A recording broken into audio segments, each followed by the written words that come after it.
Several reasons for this. That was really good. Really? Yeah. It's a great cover. I wasn't expecting that from Why? Bill Alden. Why? It's a great cover. Because on this day in 1978, Van Halen released their first single. First single ever was that song, a cover of The Kinks, You Really Got Me. From 1964, The Kinks. Also, we missed Eddie's birthday over the weekend. Oh, yes, so we did. there was that. And then I saw this tweet from our old comedy friend, Patton Oswalt. He's He not said- that old. Well, he said the Beatles, the Stones, Bless you. Zeppelin, the Beach Boys, the Who are all wonderful. Yes. But when you reach the age of 56, you realize it was the Byrds and the Kinks all along. Happy Byrds. birthday to me. The Byrds and the Kinks. Wow, interesting. The Byrds was a great band, and you don't hear them played much at all anymore. And I would say, Ray Davis, by the way, said that cover he said it was fantastic. He loved it. and I would say, Kerry Jackson didn't have to come around to the Kinks. Always been there. He's always. This is interesting. Kinks songs that have been covered by other people and were hits. And some of them I didn't realize it was a Kinks song. Oh. So Herman's Hermits had a hit with a song called Dandy, Oh, yes. and that's a Kinks song. I had no idea. I know the song. Let's see. You Really Got Me by Van Halen. Stop Your Sobbin', The Pretenders. Yeah, that's a Kinks song. Of course, Chrissie Hynde was involved with Ray Davis for quite some time. This is Herman's Hermits. It's hard to believe this isn't just a Herman's Hermit song because it sounds just like a Herman's. You know what, though? It sounds, if you listen, I can hear Ray Davis singing this. Jacking up the ladies. It sounds too happy. It sounds too. All Day and All of the Night by the Stranglers. That's a cover. Now, is this the Kinks? This is the Kinks. Andy, where you gonna go now? About the Where you same. gonna run to? Mm-hmm. It's a nasty. In Oh, is Ray it Davis, it's tricking me? Are you yeah, saying this it's is tricking me? Pretty. And if you listen to Ray there's a nasty edge to his voice. A little bit. Yeah. Mm-hmm.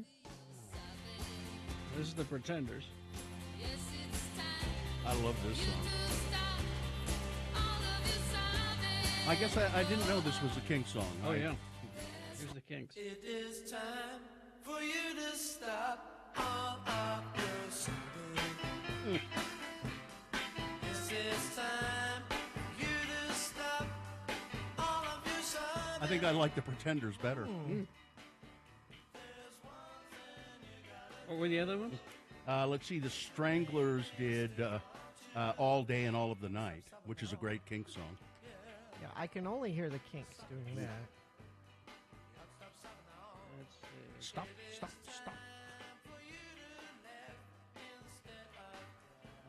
All day and it's a live cut. That's- No, wait, there it is. All right. Okay. That's All the Day and All of the Night for sure. I'm not content to be with you in the daytime. Girl, I want to be with you all of the time. Kinks is better. The only time I feel alright is by your side. Oh, this is okay. I don't It's mind not- it. It's not dirty enough. Yeah. I don't hate it, but I am biased. The Kinks, they really are a band that you deserve more of your attention. This is dirtier. I'm not content to be with you in the daytime. Girl, I want to be with you all of the time. The only time I feel alright is by your side. My favorite Kinks is Destroyer, though. Oh yeah, that's a great song, Destroyer. Yeah. See, now, Excellent. now we got to head into my personal collection if Oh. that's what we're going to do here. It's a Oh, is that just not? No, that was just- Spotify doesn't like Destroyer. No, it's Well, just it's I all have Destroyer. Oh, okay. You know, in and a Oh, it's- playlist. it's yeah, Destroyer. There. it is.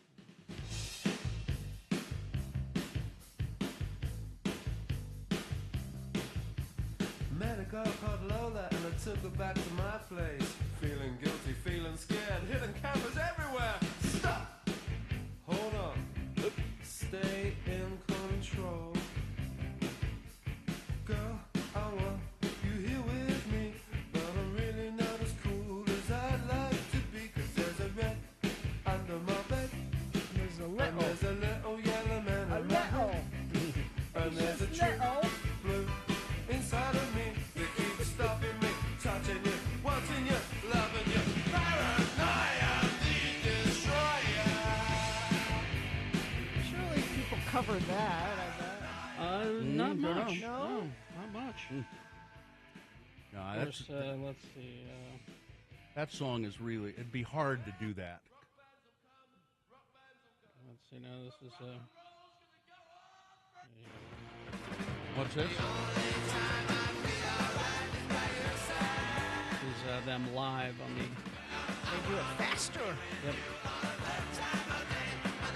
This is the tour to support the album Low Budget, which is a great album. Great Kinks album. How many Kinks albums are there, Kerry? Do you have any God, idea? I have no idea. 20, 30? Oh, over 30. I mean, he's cranking one out all the time. He's just one of the most prolific English songwriters. Him and Elvis Costello are just cranking out music all the time.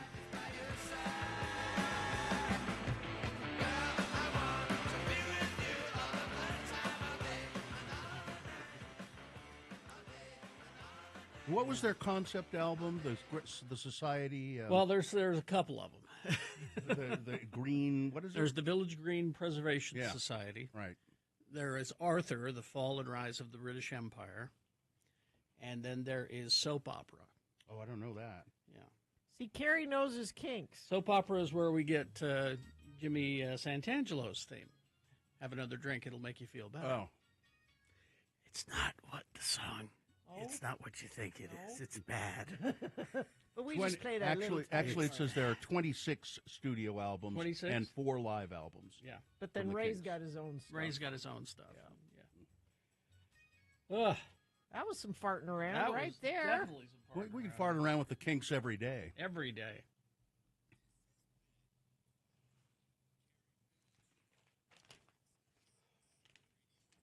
All righty. All right, then. Let's take a break, and then we'll come back, and you can check in with us. 877-602-9696. That's the number to call if you'd like to say good morning, hello, what's up, what you doing today, how you doing today. 877-602-9696, or you can text us if you prefer, 33986. Let's see. Frame by frame. Go to the Blocks SLC. That's 2 S's right in a row. The Blocks SLC. And you're going to encounter Frame by Frame Saturday, February 1st, this Saturday, 6 p.m. to 10 p.m. at 223 Floral Street in downtown Salt Lake. Celebrate art, music, and film at Frame by Frame, a free one-night-only pop-up event in downtown Salt Lake. So you can, there's music, dance to the rhythms of genre-bending singer-songwriter Sasha Marie, DJs Enzo, Gatto, and Social Antidote. Larger-than-life art installations curated by the local art collective. Copper Palette Press for live screen printing and free T-shirts designed by local artists. So grab your friends, bundle up, meet at 223 Floral Street for an unforgettable night of celebrating Salt Lake's vibrant creative community. So come hungry and come thirsty, because there are dozens of restaurants and bars down in that area as well. The Blocks SLC for Frame by Frame. The X96 Secret Contest Prize is free concert.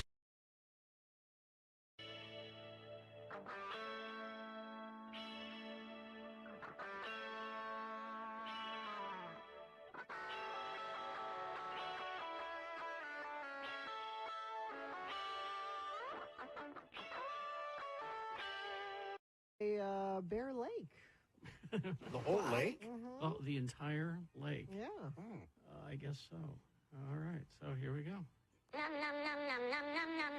Well, Benjamin Lee, the donut critic, has joined you in the studio. No, he hasn't. He's Oh, on is the he phone. on the phone?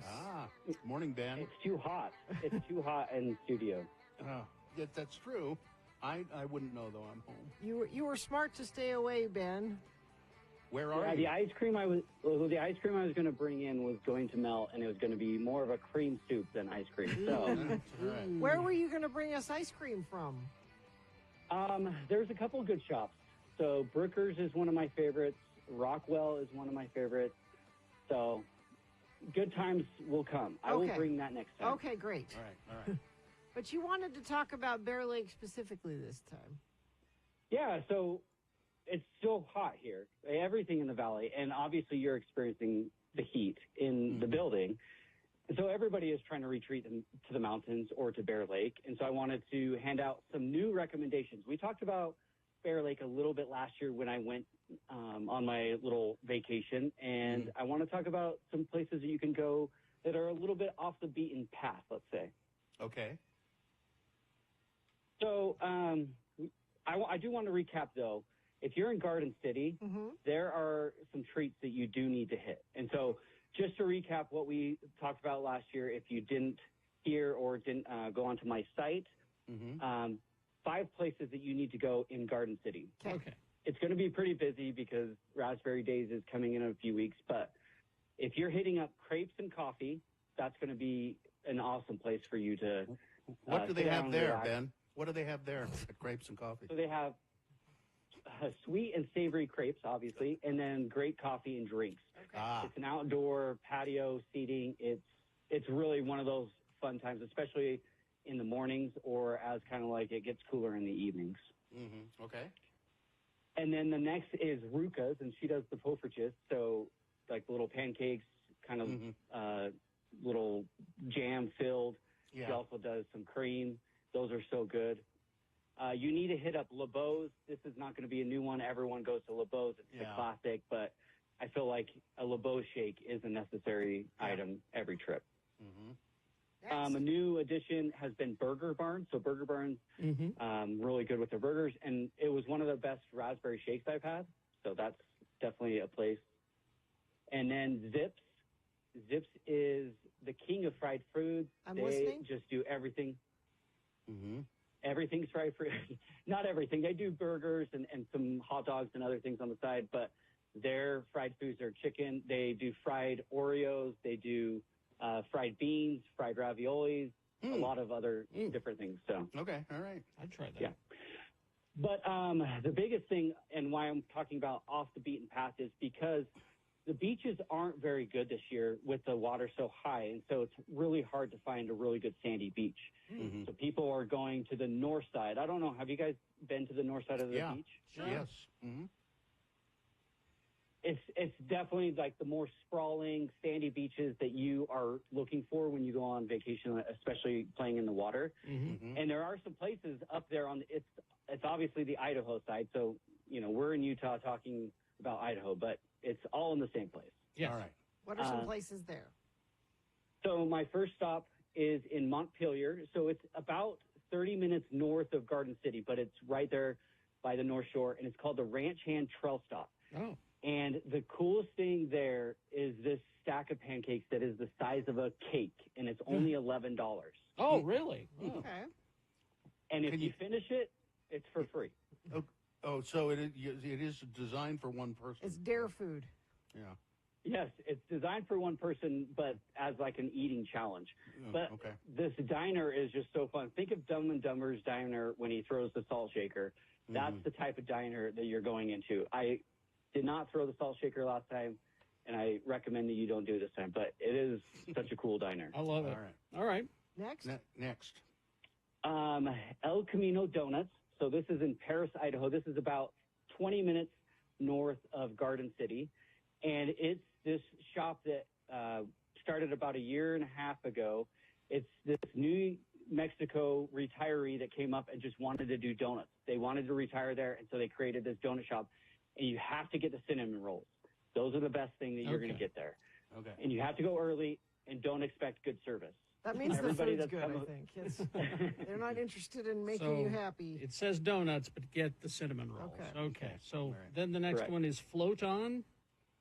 Yeah, so Float On is in St. Charles. This is about 15 minutes north of Garden City, and it's just got this really interesting array. They've got brownies, cookie dough, they've got loaded fries, but this float that they do, it's ice cream, juice, Dole Whip, and then cream on top. It's just like this I'll take magical mixture of all these different flavors.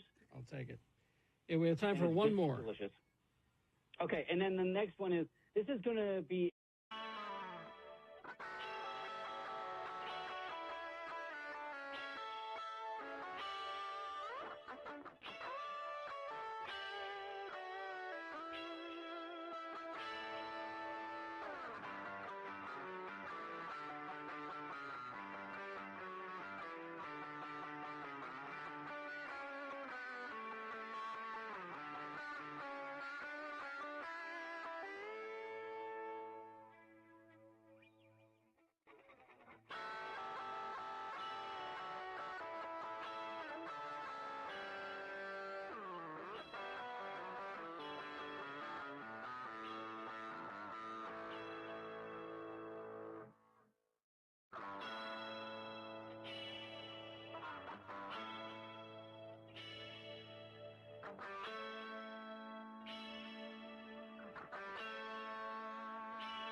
All right. I dare you to call us.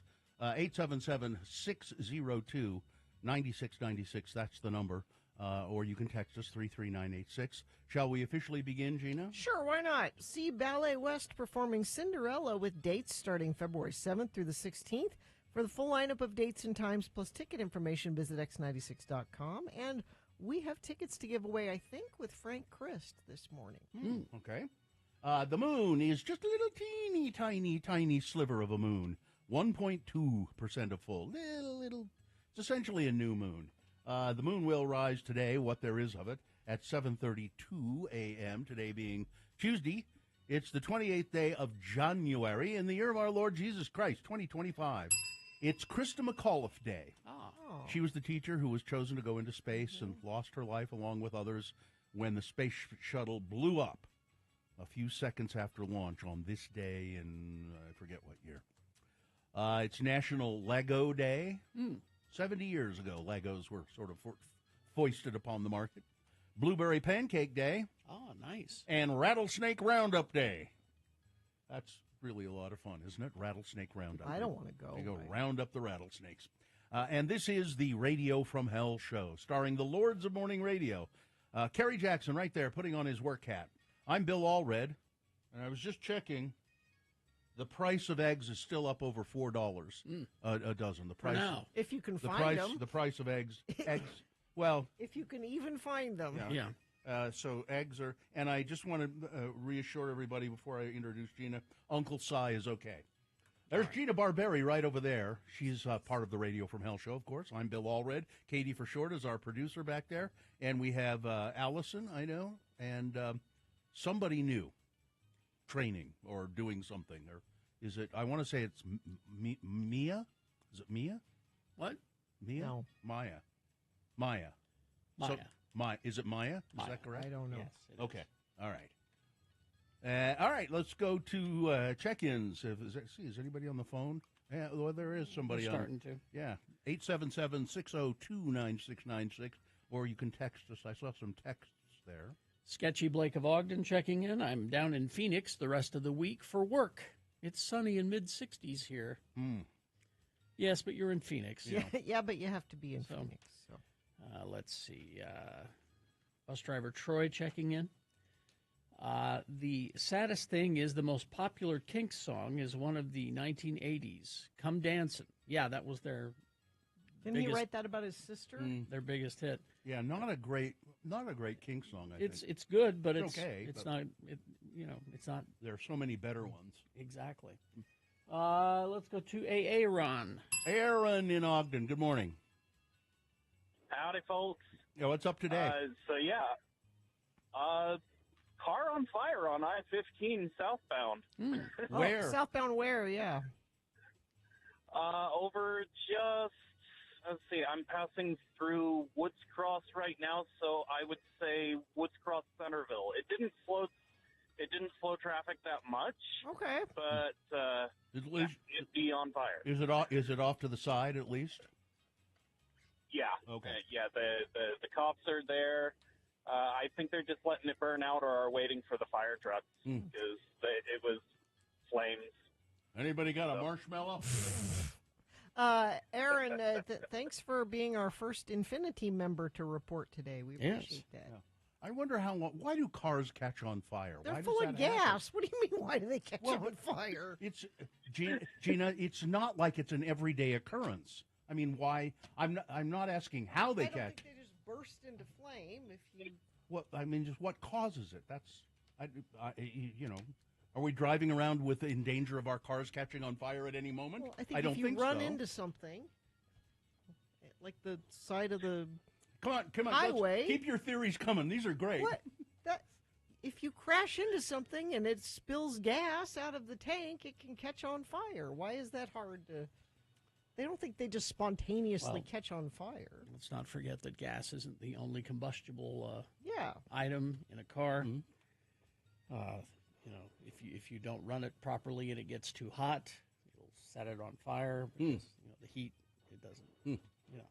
Oh, Aaron, thanks. Yes. My Honda caught on fire years ago. I had a Honda Pilot back in the 90s. It threw a rod, and it caught on fire from that puncturing the engine block. Yeah. And there was there must have been some sort of a spark, friction spark or something that caught it on fire. Oh yeah, those pistons move fast. They move hard. They generate a lot of heat. All right. Thanks, Aaron. All right. Thanks. See ya. Let's see. Mike in Nashville checking in. Happy DMB Summer Tour announcement day to those who celebrate. Well, so you can plan your vacations, Mike. That's how that goes. Zane of Dallas checking in. I miss saying I'm checking in from Bountiful. I Move back. I bought a new car after my divorce. Is that good for the X-Pole? I mean, so the X-Pole is what's the most expensive thing you bought yourself? I would say car counts as house kind of thing. We're looking for some Extravagant? other Something yeah. extravagant. You Unnecessary? just said, Yes. I really got to have that, and you paid a lot of money for yeah. it. Because a car might be necessary. Yeah. We're I talking don't about think something car, house. unnecessary. Let's say I had to replace the roof on my house. That was expensive. Something that you just Not- wanted and bought. Yeah. All right. Impulse. Let's see. Happiest morning, Chelsea and St. George. Asking for your help. Can you guys please help me? How the hell do you get up at 4 a.m. every day? Well, we get up at 3, actually. I So get up at that's 3. Yeah. And I don't know how I do it. outside of going to bed earlier, which I am. Well, that's part of it. Yeah. My new work schedule is kicking my butt. Any tips, much appreciated. I know you don't want to hear it, but try to not look at your phone an hour before you go to bed. Looking at that light, it stimulates your brain and makes it hard to go to sleep. Perry City listener checking in. My wife has had to get a surgical drain checked at the U Hospital for the past 10 weeks on Fridays. Oh, I'm sure she's happy that you're telling us about She's that. finally healed enough to have it taken out. We get our first weekend back this week. Oh, congratulations. Daniel Jesse checking in. Hey, Salem, honey, I got the drain taken out. Finally. Thank God. Salem Steve. Kinky Blake of Ogden. Farting around was good. I'm going to need a cigarette. Change my name. Johnny B checking in, listening while getting ready to do some applications training on a CT platform I haven't used before. Hopefully I'm not too old to learn new tricks. Oh, Johnny, you're what did smart, you, Johnny. what did you decide about the shelves in the front closet? That's Yeah, what I want Bill's to know. very worried on about that. I want to know about that. Let's see. Liza Brarian, Mauricio Paez, Monty from Taylorsville, Candace the Reluctant Farmer, Right Wing Wade. Looks like everybody's checked in. Let's do some traffic. Well, I think this might be what Aaron was talking about. There's a crash southbound I-15 approaching the 26 South exit in Woods Cross. Right shoulder blocked, causing some slowage in that area. Disabled semi eastbound 90th South Mountain View corridor, blocking the left turn lane to go northbound on Mountain View corridor. And there's a little fog as you're driving in Provo Canyon up by Deer Creek. Looks like the visibility is low. Here it is. This just came in. Truck on fire, southbound I-15, 5th south in Bountiful. Right lane and shoulder of block traffic is slow and backed up to Centerville. But Infiniteam was all over it before UDOT got it. If you see something, you can text it to us, 33986. Oh, yeah, Macy's mom checked in. Yes, Macy's mom, we did get the coffee and the mugs. Thank you. Yes, thank you. All right, we will take a break, play a song. After that song, it's Big Boy News and Opinioendo. And Frank Christ presents The Dead Celebrity Game. We'll explain how to play and what you'll win, all coming up. Larson, HVAC, and Plumbing. You know when the whole family has gone skiing and you all come home and want a hot shower at the same time? You take a shower together? No, Oh, what? just in different showers in the house. But you have 4 showers? I wouldn't be surprised. You need unlimited hot water. Yes, you do. And if you get one of these on-demand hot water heaters from Larson HVAC and Plumbing, you'll be happy. They are friends of the program. Sean Larson and his wife have been in here many times. Yes. Nice people. Very, very nice people. It's a family-owned business, has been since 2017. And they want to help you get these new high-efficiency tankless water heaters. They have a program to get $496 off, plus $300 in rebates and the industry's best warranty. You can lower your energy bills, get cash back, and never wait for hot water ever again. Go to larsonhvac.com/X96 for details, or just mention X96 when you call 801-930-54.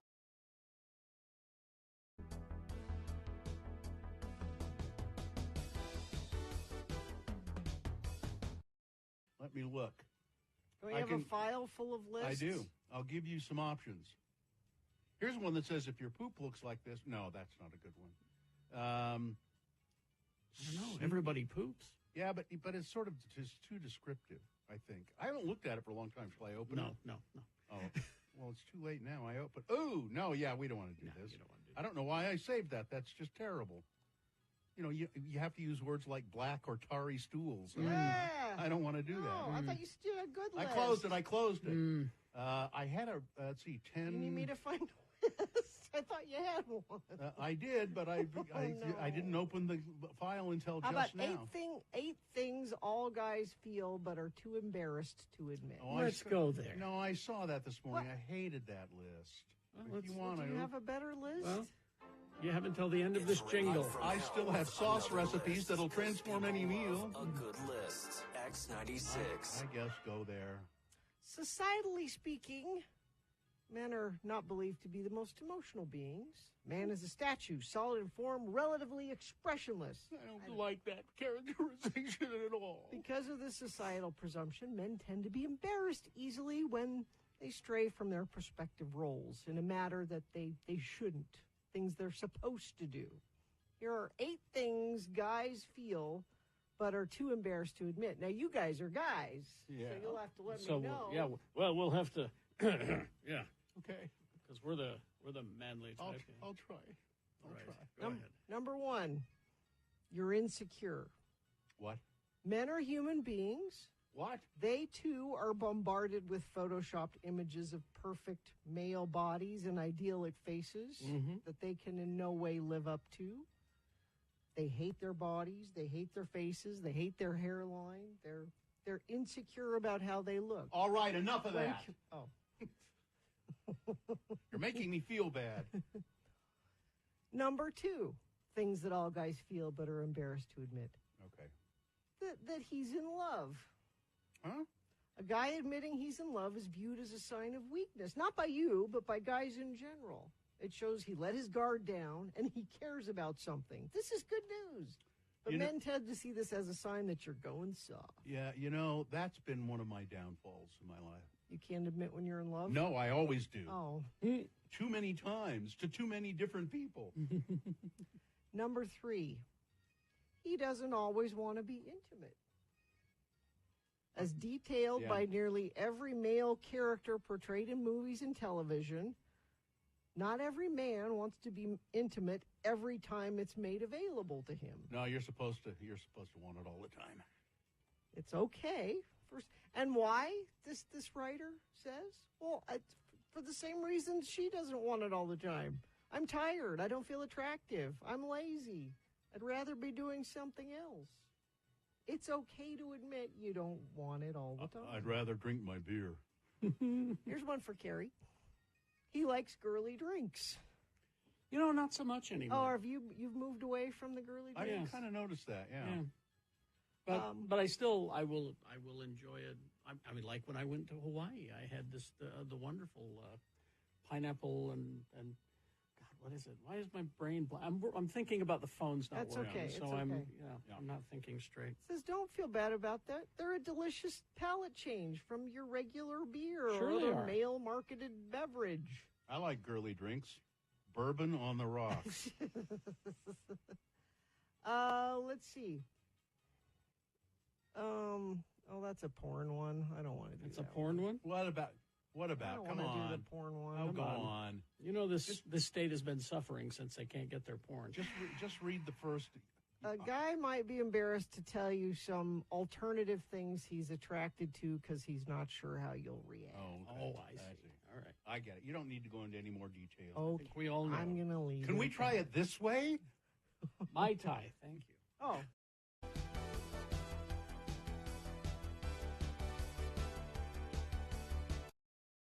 Along those lines, that he checks other guys out. Oh, yeah. Not in that way, Oh, yeah. but, can appreciate a good-looking guy. I do. Let me tell you, I had it with a celebrity. It was for the First Contact promotion thing, and I went down to Hollywood, and I got to interview all of the Star Trek people. And sitting next to Patrick Stewart, I went, you know what, Sir Patrick Stewart, I've been a Kirk guy all my life, but you know what? You're a damn handsome man. And not in a gay way, just to appreciate that and he's you a know, handsome and you man. know me and Chris Pine. Yes. Exactly. And that is in a gay way. You'd go there with Chris You Pine. bet. Sure you would. You bet. His new movie, I think his shirt's off the whole time, Bill. Yeah. He kind of likes TV shows he's not supposed to. Oh, yeah. Like what? Well, they say Real Housewives. No, but no. You have You another used to example, watch. Carrie? Oh no, I was thinking of that other No, housewife show. no. Sue and I watched Survivor. No, there's a lot of shows that I watch that I shouldn't be watching. Desperate they're- Housewives. Like Desperate Housewives I used to watch. I watched this Children Ruin Everything. Mhm. It's about people with kids. Yeah, that's not for you. It's not for me, but I'm watching it and enjoying it. You know? How about me liking the Antiques Roadshow? Is that? Yeah, sure. Oh, well, And finally, this. He really does love Taylor Swift. No. She is universally, not for No. you, Bill. No. but- I appreciate her. Okay. I'll say that. She is universally and men have been dragged to Taylor Swift concerts by their women, and they go grudgingly and then come out of that concert being a fan. Well, one thing about that, there's no woman dragging me anywhere. Because I'm alone. We hope you'd enjoyed another list with Radio from Hell on X96.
Canadian musician, singer, songwriter Sarah McLachlan was born. All right.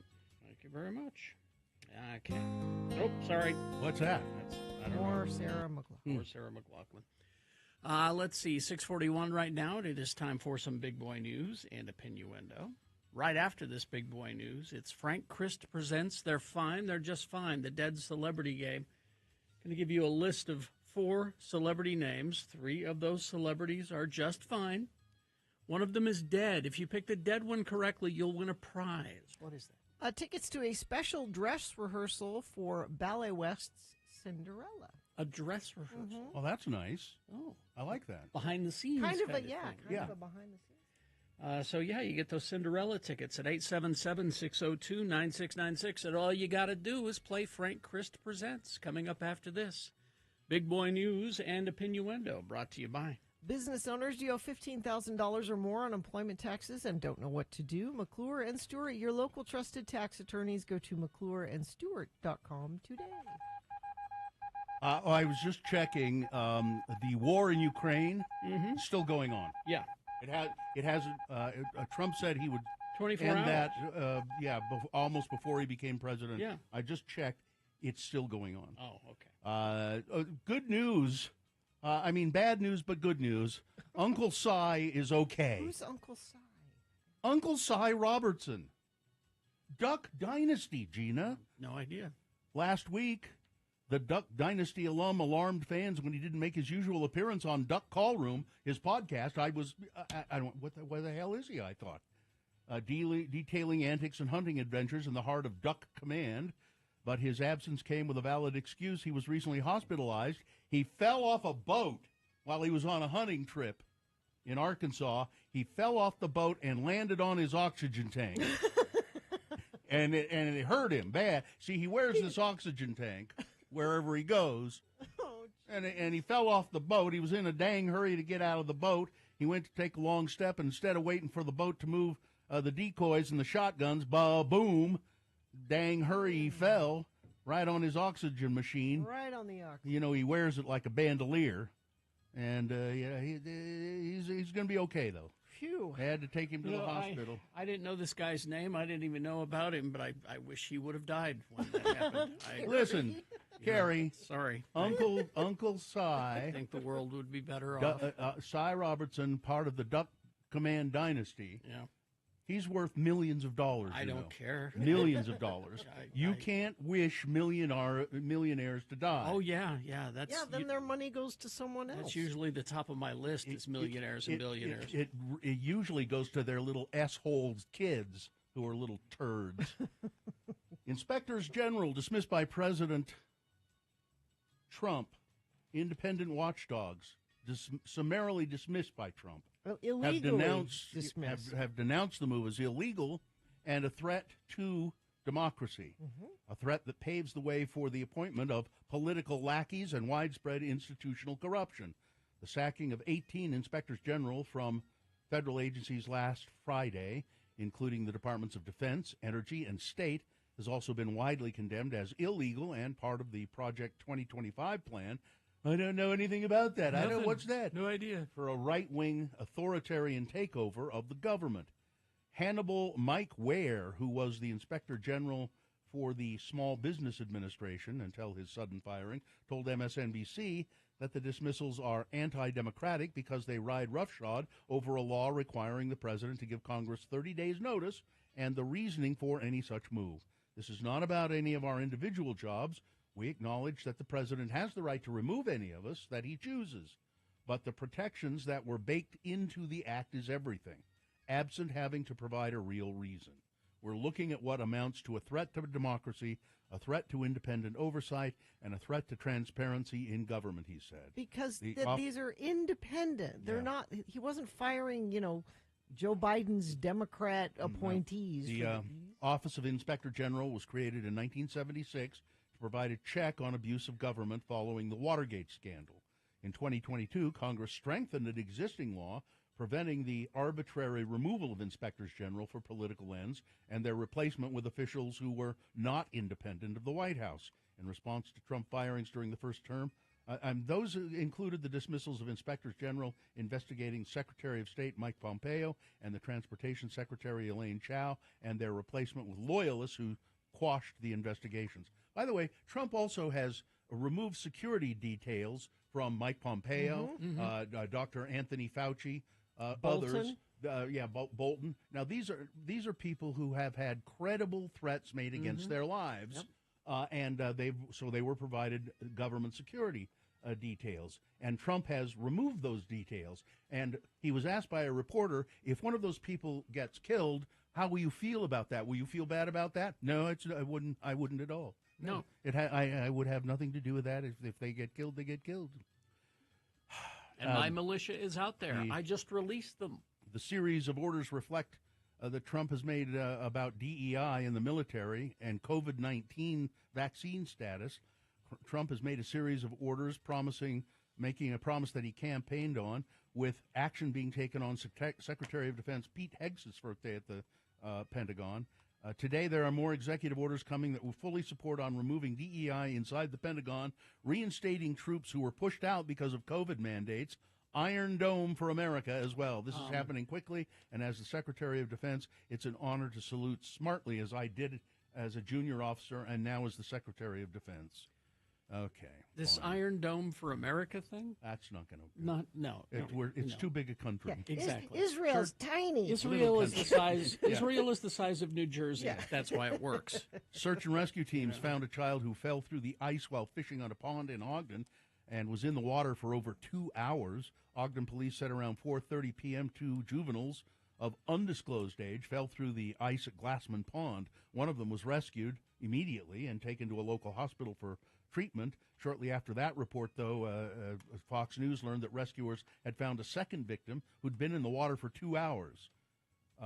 That person was taken to the hospital, condition not yet known. Nobody's saying that this person has died, but doesn't look good.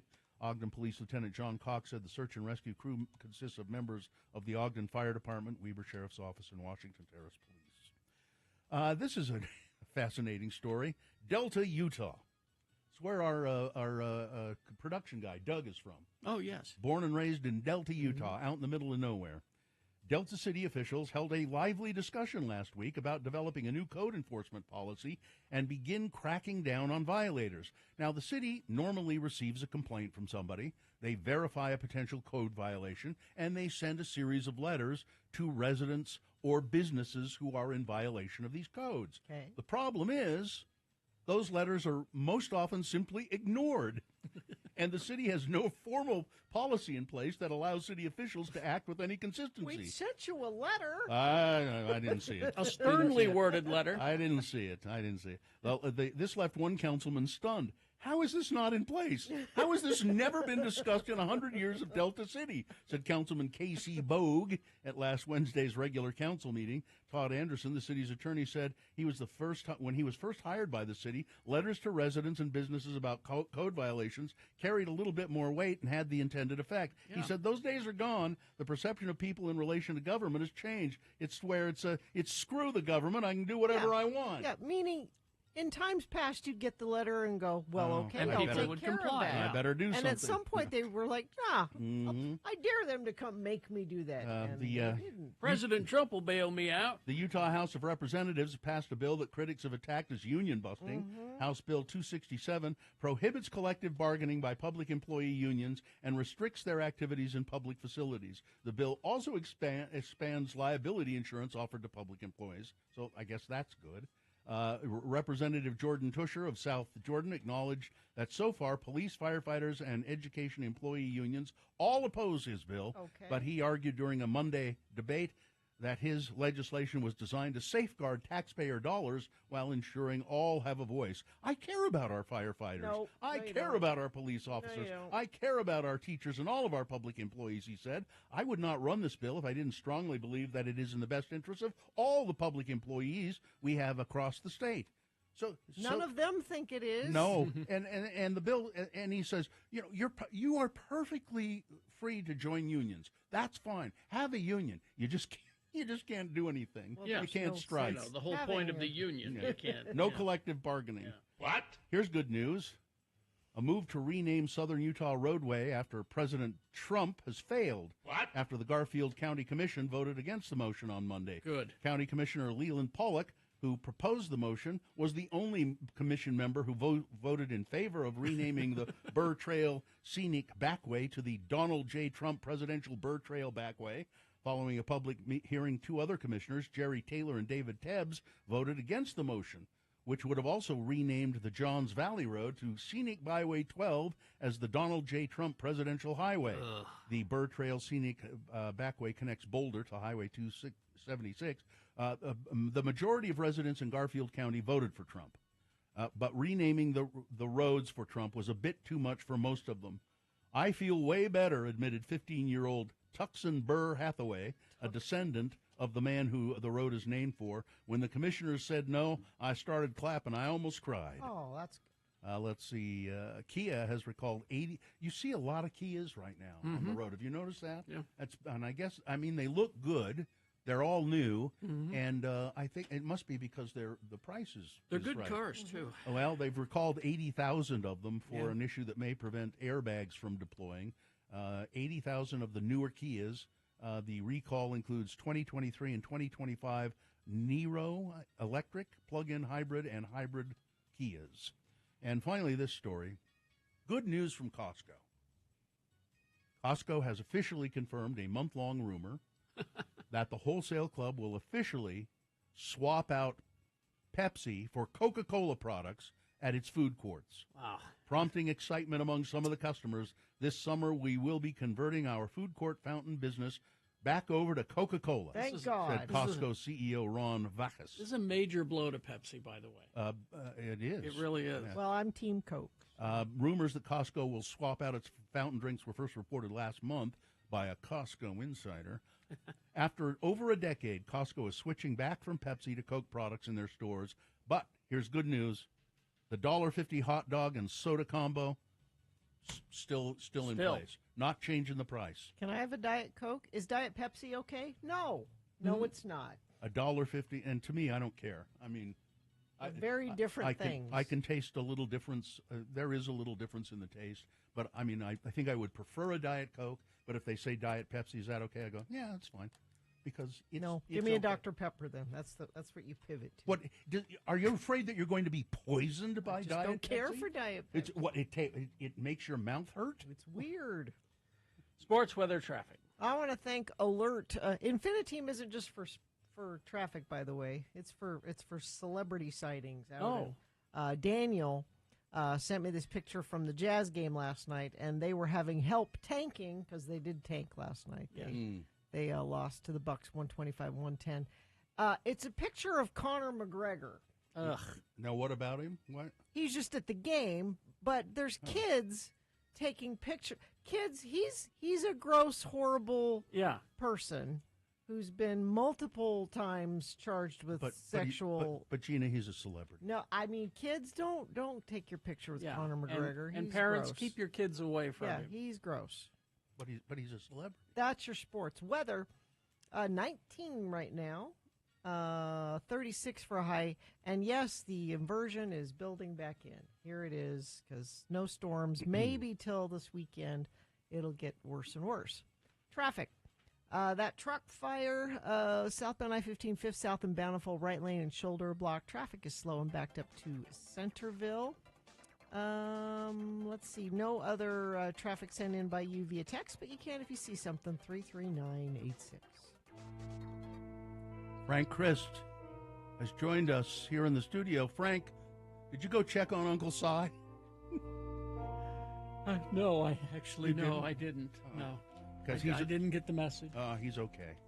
Frank Christ is the reaper of celebrity souls, and Uncle Si is certainly a celebrity. Well, we need a contestant to call in. Oh, 877-602-9696. What can that contestant win, Gina?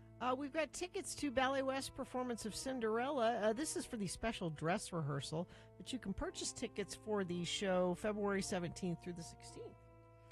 All right, call us and play Frank Christ Presents. They're fine. They're just You fine. see, Frank is a Grim Reaper. He is like a traditional Grim Reaper, a skeletal figure. He's wearing a robe, a cowl, has one of those rope belts, and he carries a scythe. The only difference in Frank is that he doesn't ride a horse like a traditional Reaper. You don't like horses, I I understand. don't like horses. And you want to save the environment, so I do care about our planet, and you guys should too, you know. So I do. you have an electric scooter that you go around and collect the souls of celebrities when Yes. they die. Yes, I do. And you don't like doing it because you love them. Our precious celebrities are one of our nation's most vital resources. That's true. Frank, do we have a contestant yet? Yes, we're getting one. Okay.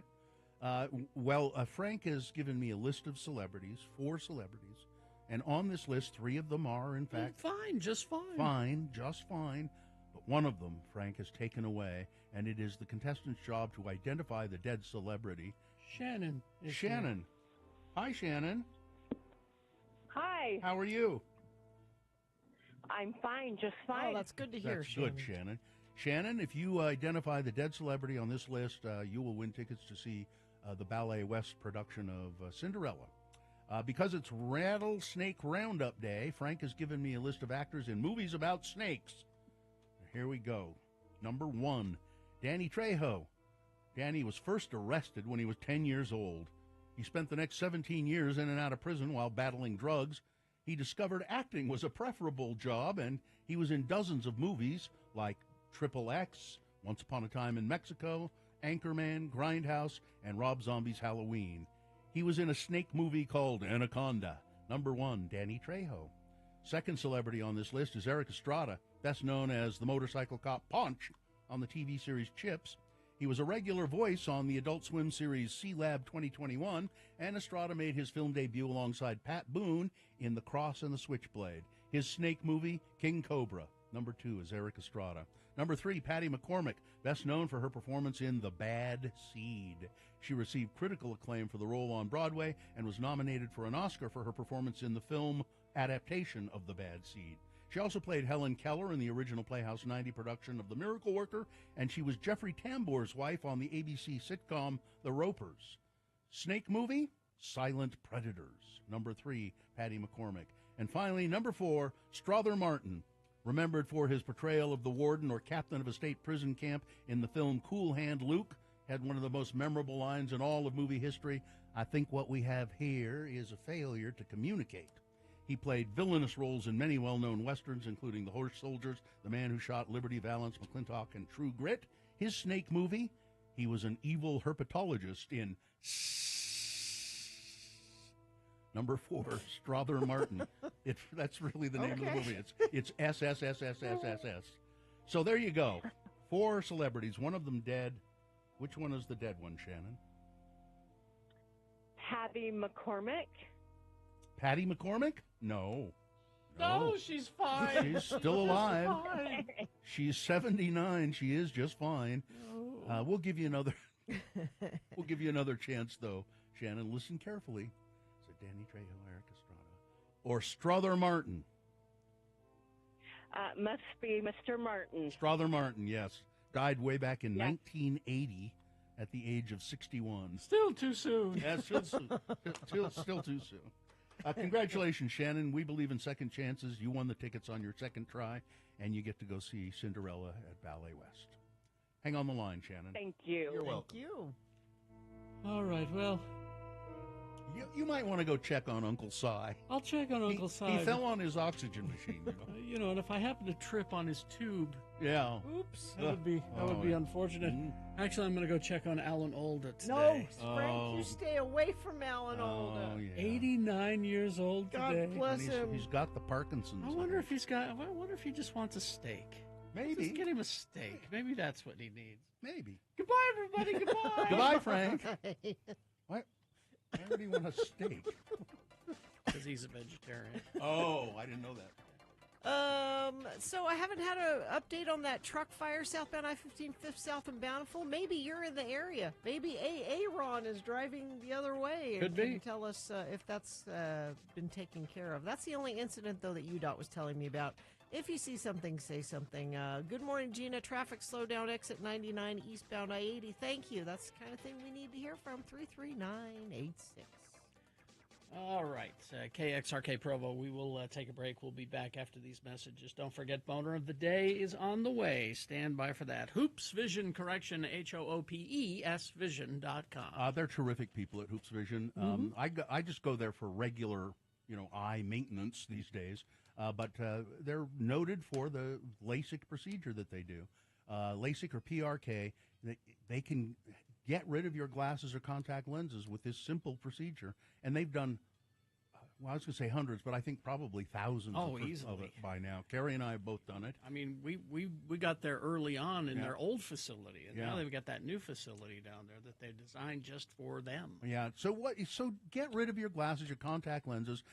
LASIK can help with whether you're farsighted, nearsighted, whether you have an astigmatism. Right now, they are giving you $800 off the procedure. They have a see clearly guarantee, and they have a huge range of financing options to make LASIK more affordable. So check with them for your VIP consultation. Call 877-30-LASIK or go to hoopsvision.com. It's another flipping.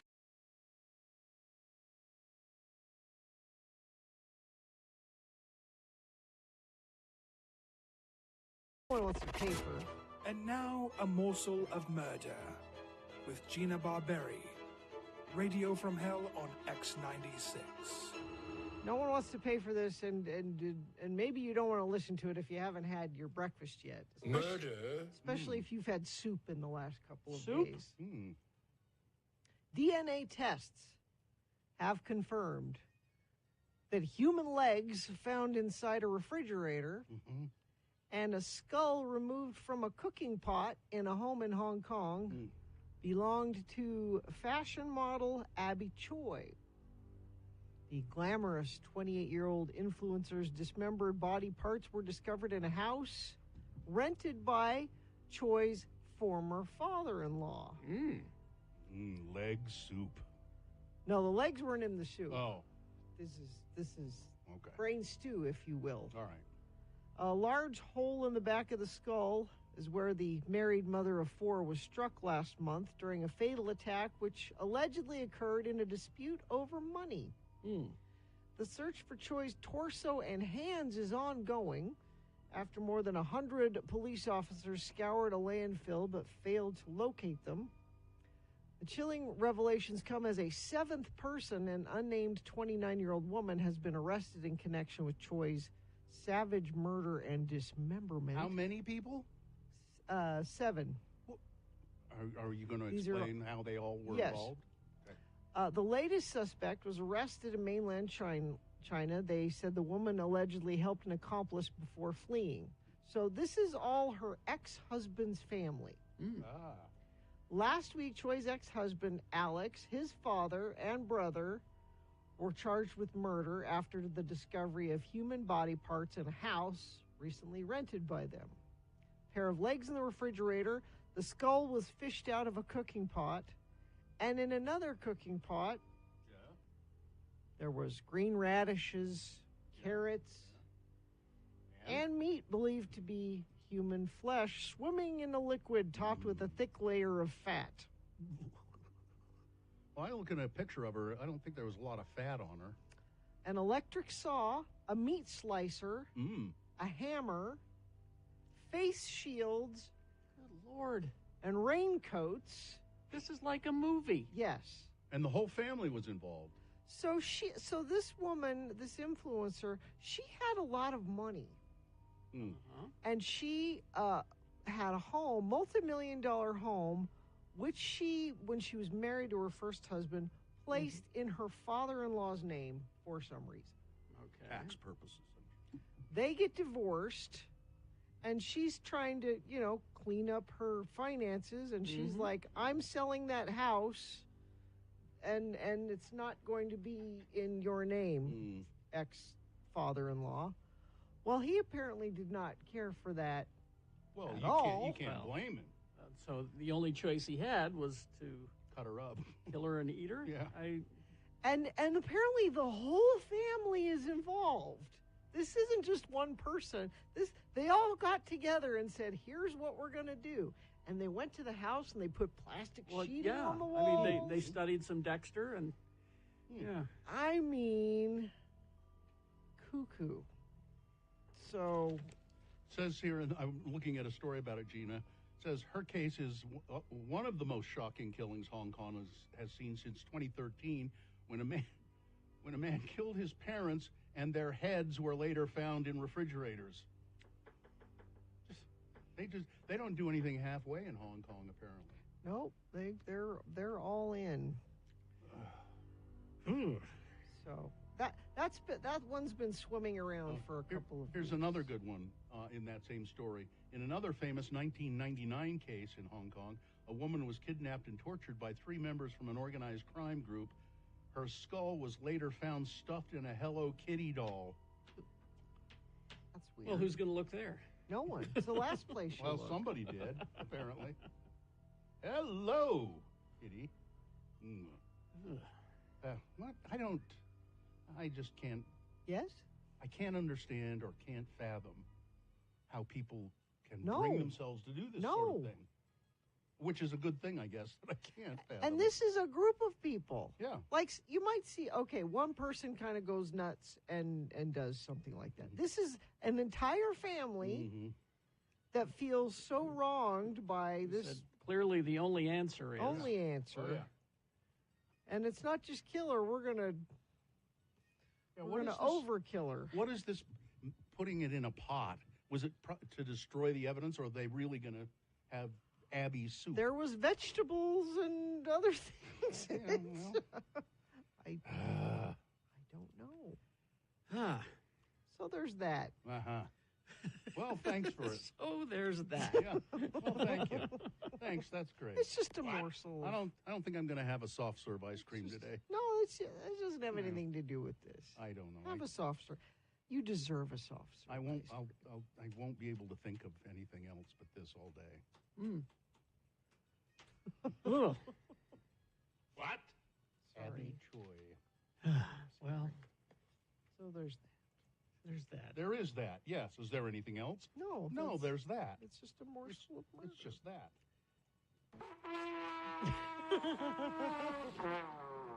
Just looking for anything That was appropriate. I think. to distract. I think that was appropriate. Yeah, just looking for. This is totally serious.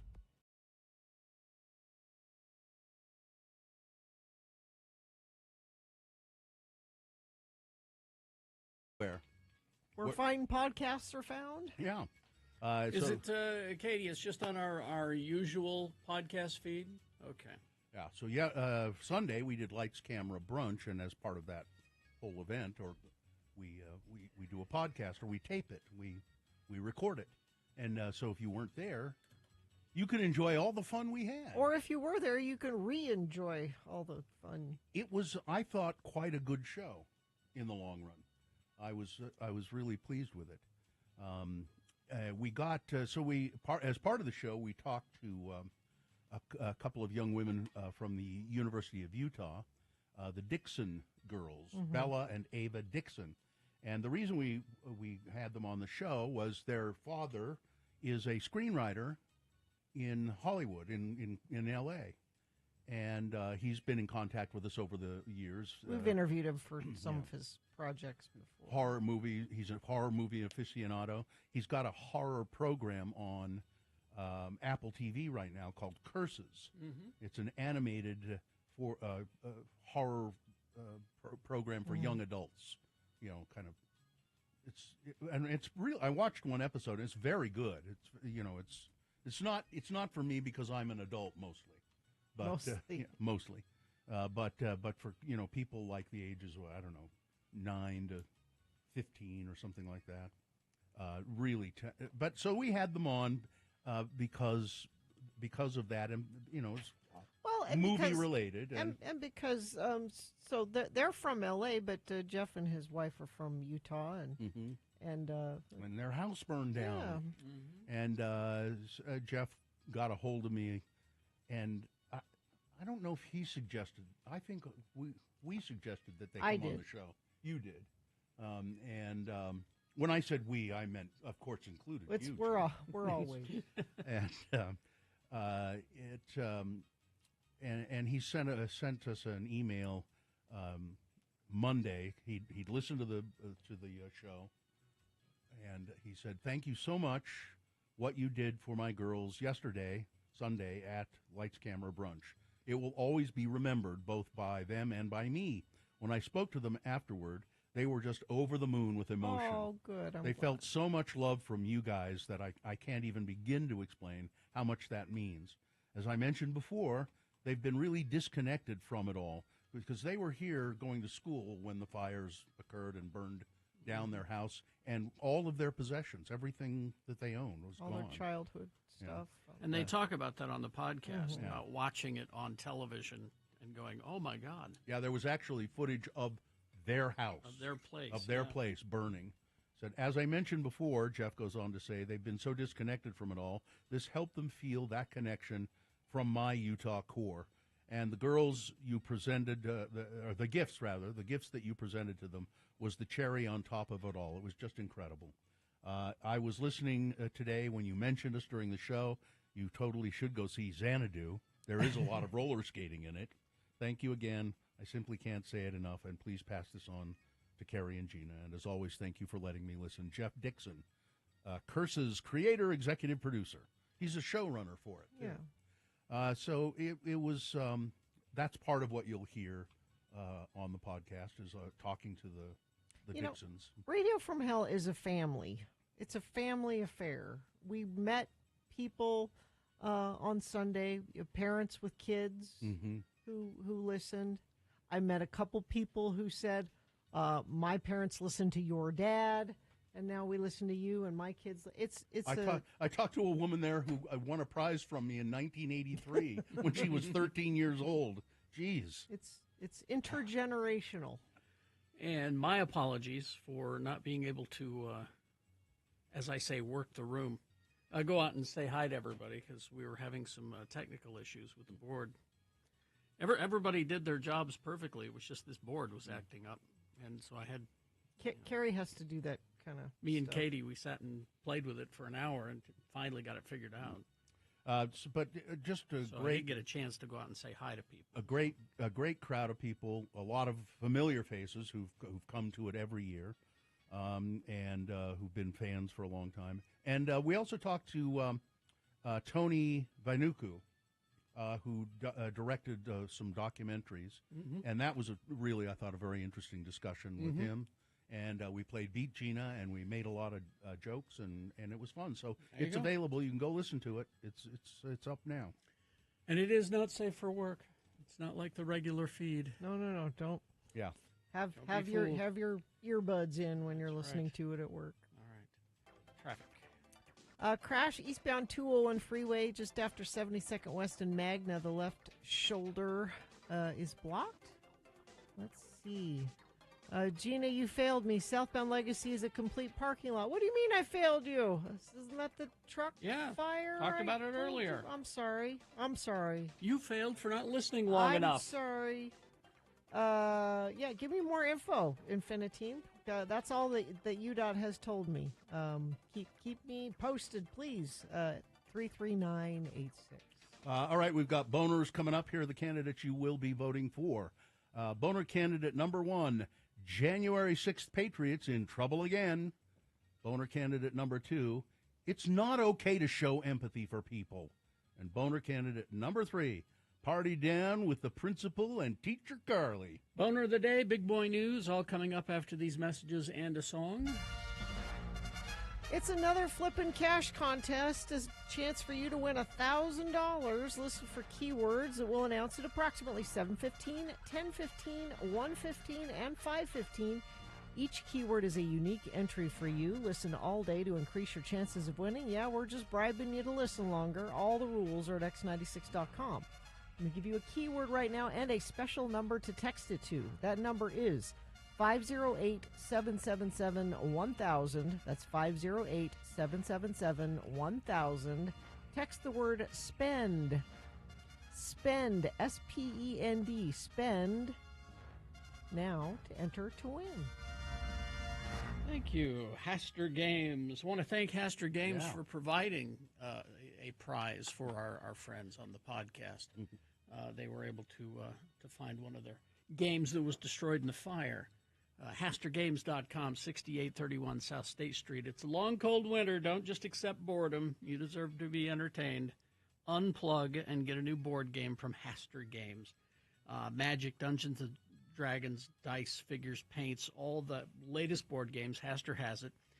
Now in stock is the new Pokemon set, Prismatic Evolution.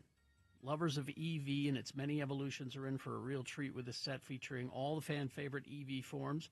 There's plenty at Hastur Games for non-EV fans, too. You can drop by the shop or give Hastur a call to reserve products for this fantastic new set.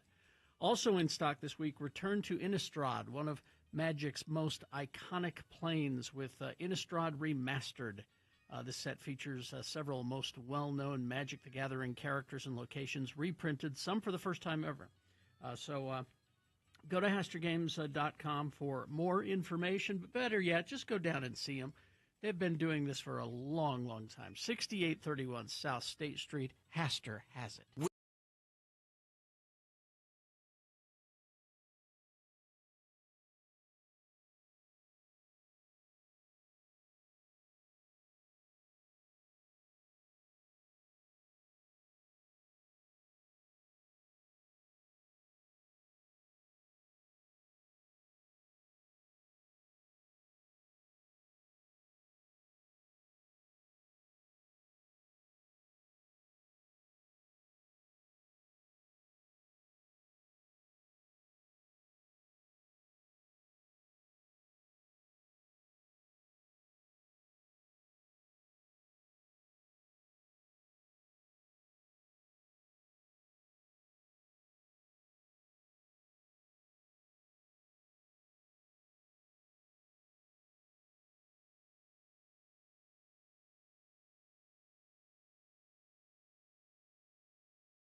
And that's the great command. We interviewed them in Stuttgart. Yes. We had Spätzle with them. We'd take you to our favorite Spätzle restaurant. Okay.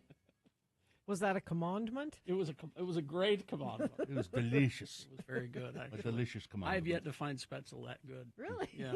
Oh, I've had, actually, my son, Little Bill, makes Spätzle from time to time. Very good. All right, let's get to Boner of the Day. 3 news stories. These are examples of bad, stupid, or funny human behavior, and you will decide with your vote of these 3 candidates which one is the worst, which one deserves to be Boner of the Day for today, January 28th? 28th, Sure. 2025.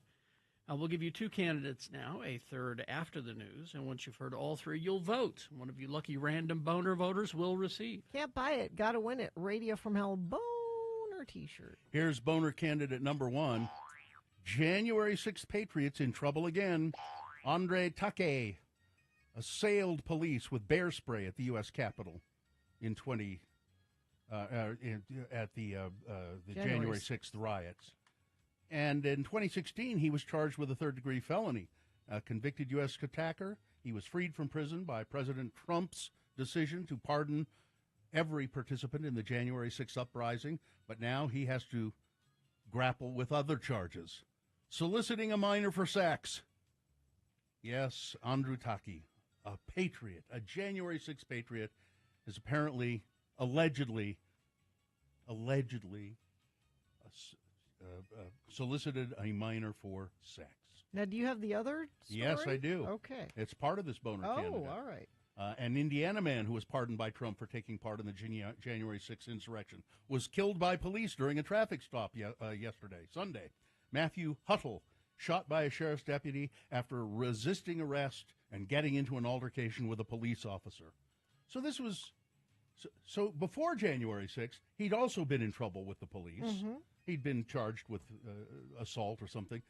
He gets January 6th. He gets charged with being part of the riot there, trying to take over the Capitol.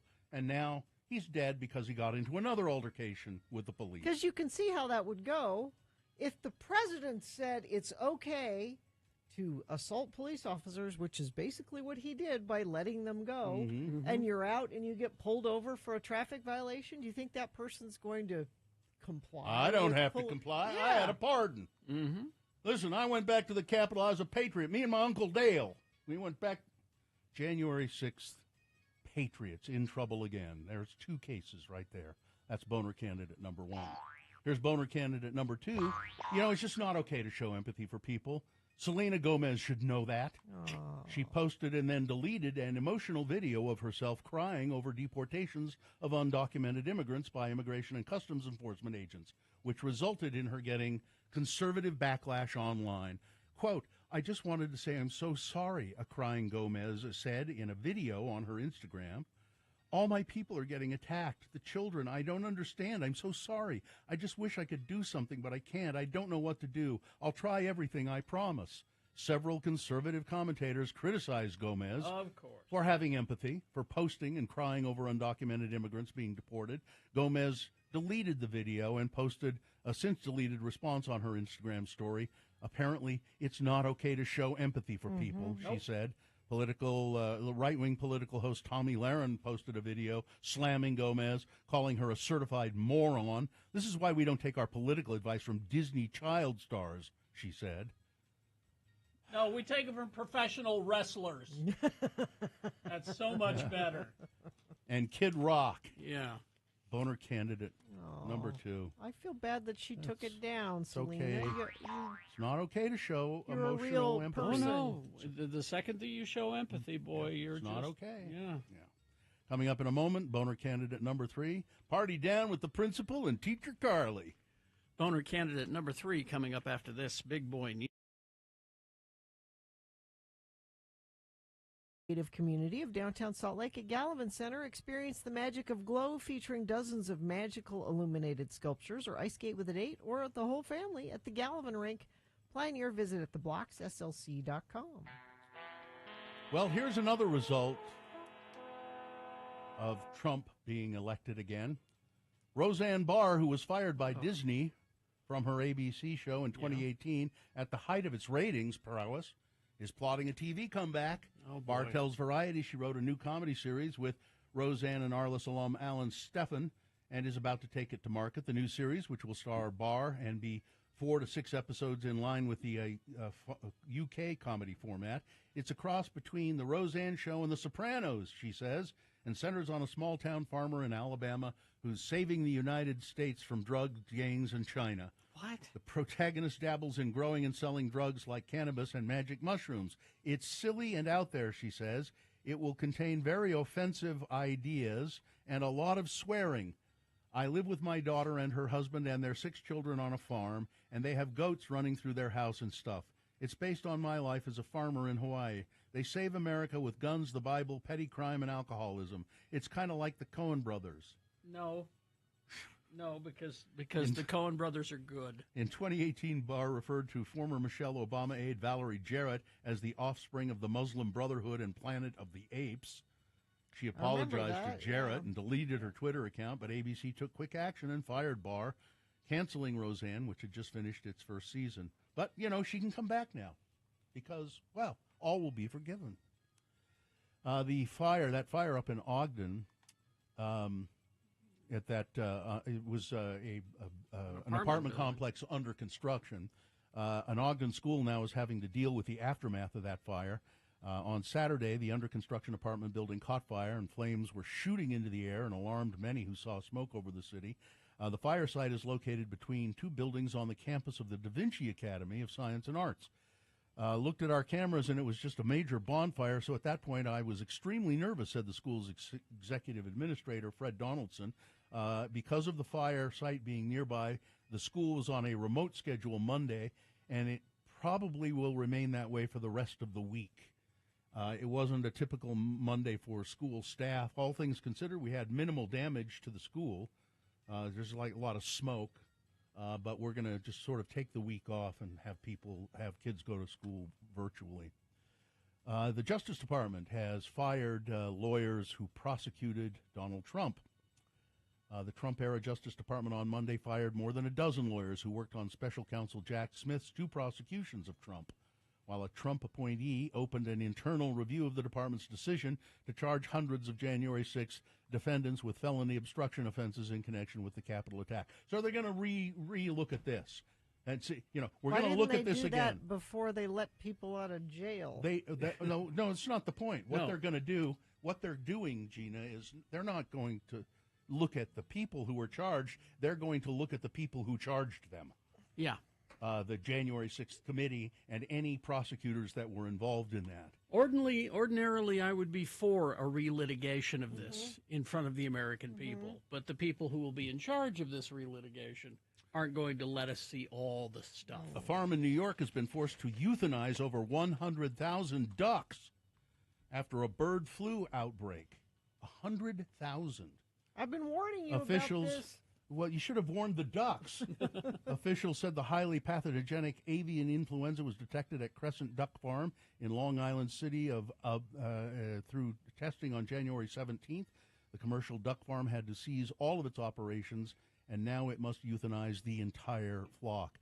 But it'll be okay because, the U.S. Centers for Disease Control and Prevention have been ordered by the Trump administration to stop working with the World Health Organization immediately. Yeah, that'll be helpful. Experts said that the stoppage was a surprise and could set back work on investigating and trying to stop outbreaks of Marburg virus and Mpox in Africa, as well as brewing threats around the world of avian influenza.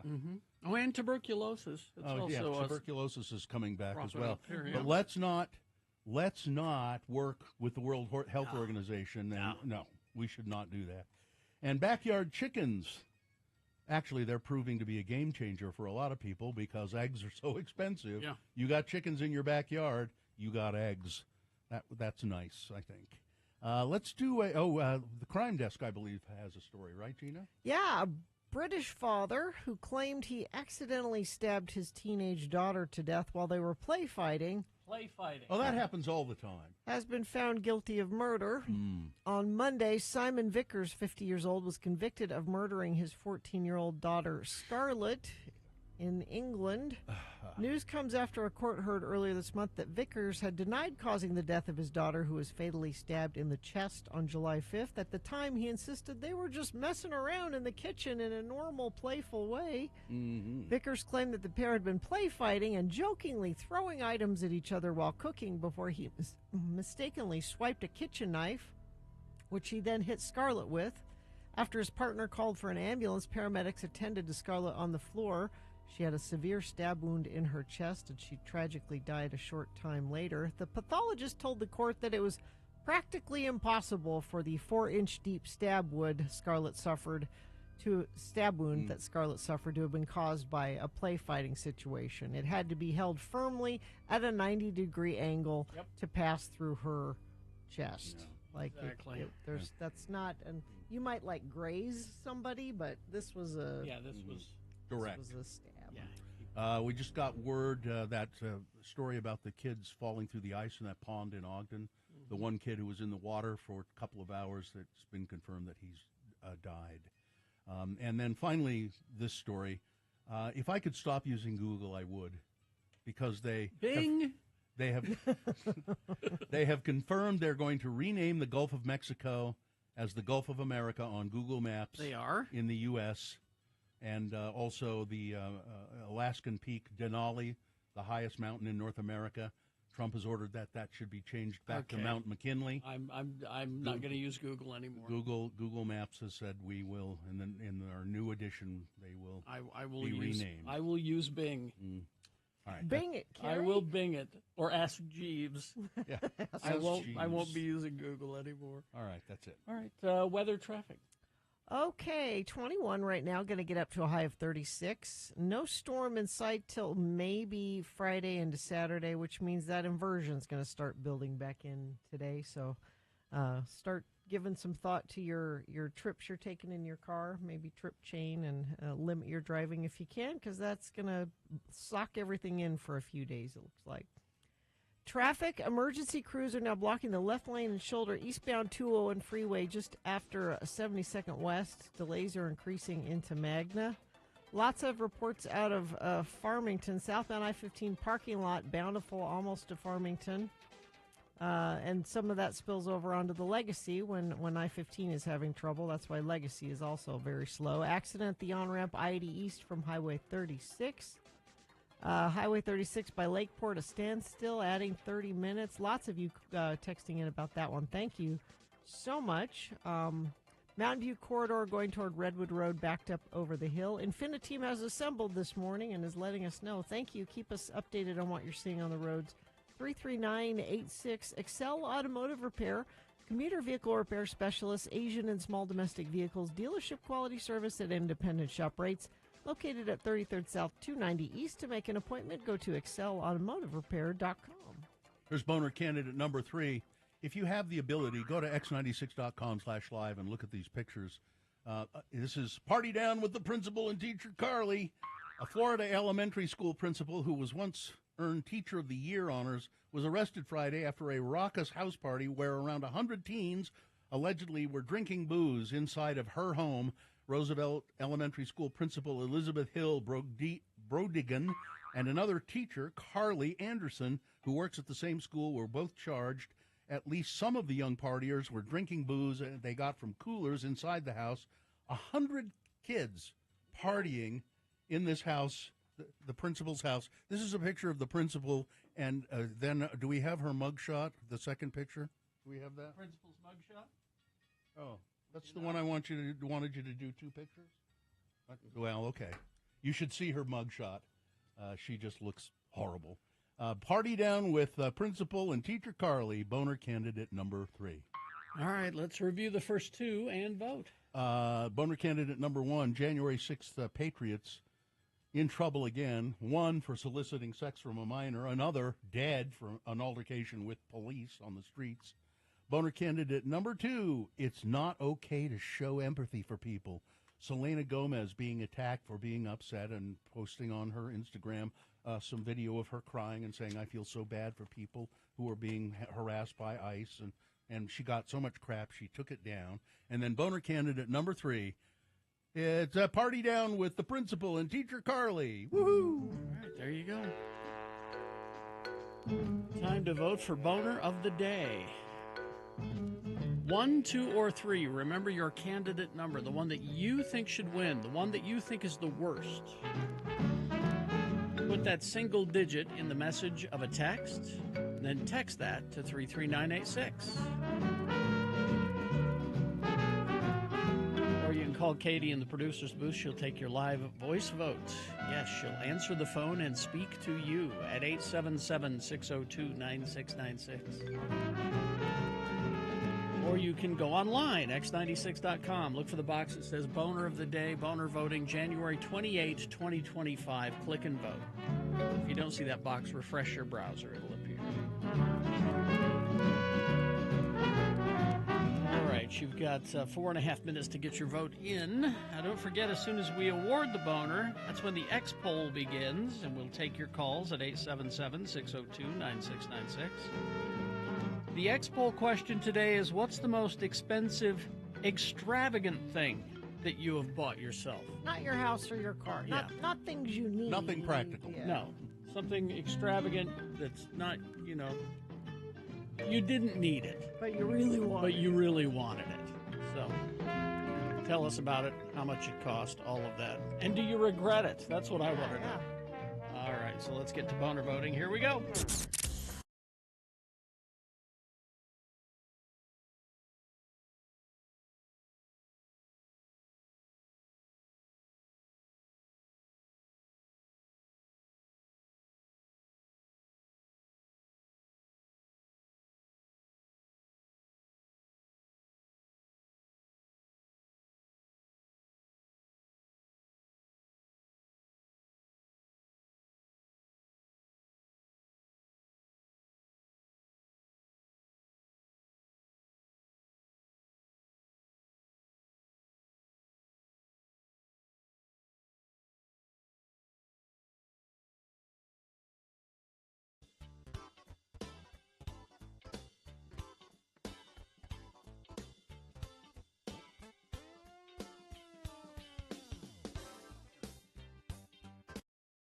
Let me eat it.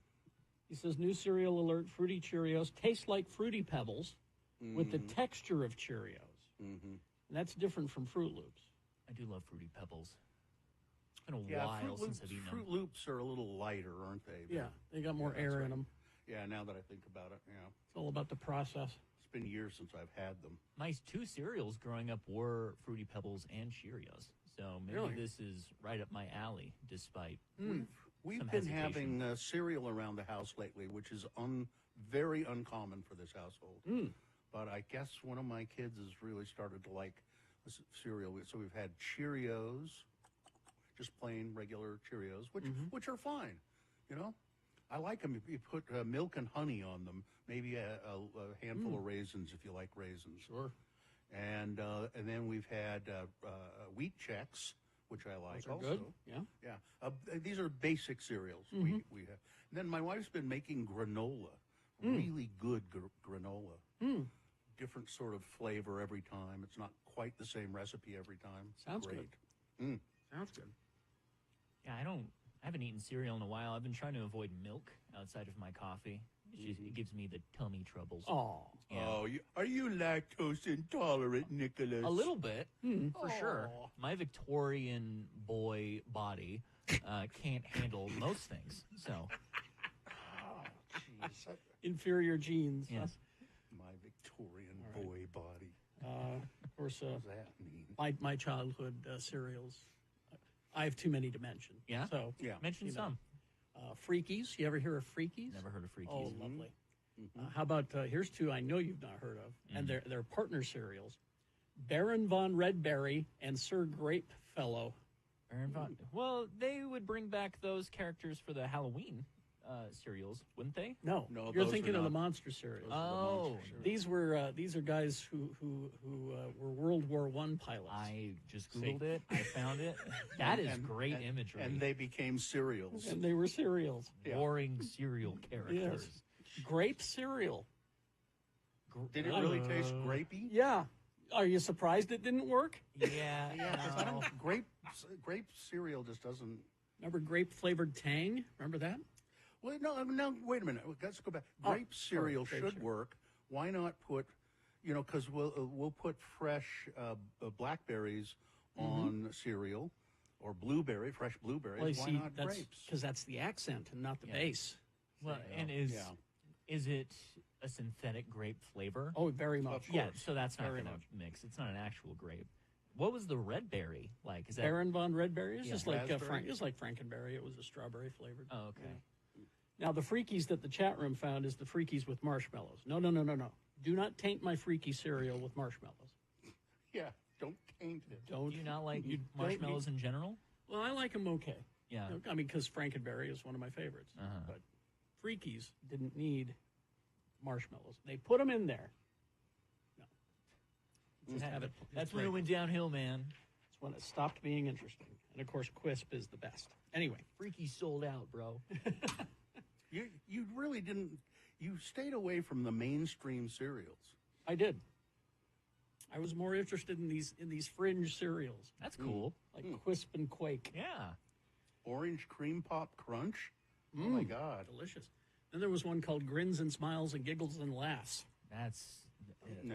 Yeah. How do you put that on a box? You just put it on the box. Small print. Are you surprised it didn't work?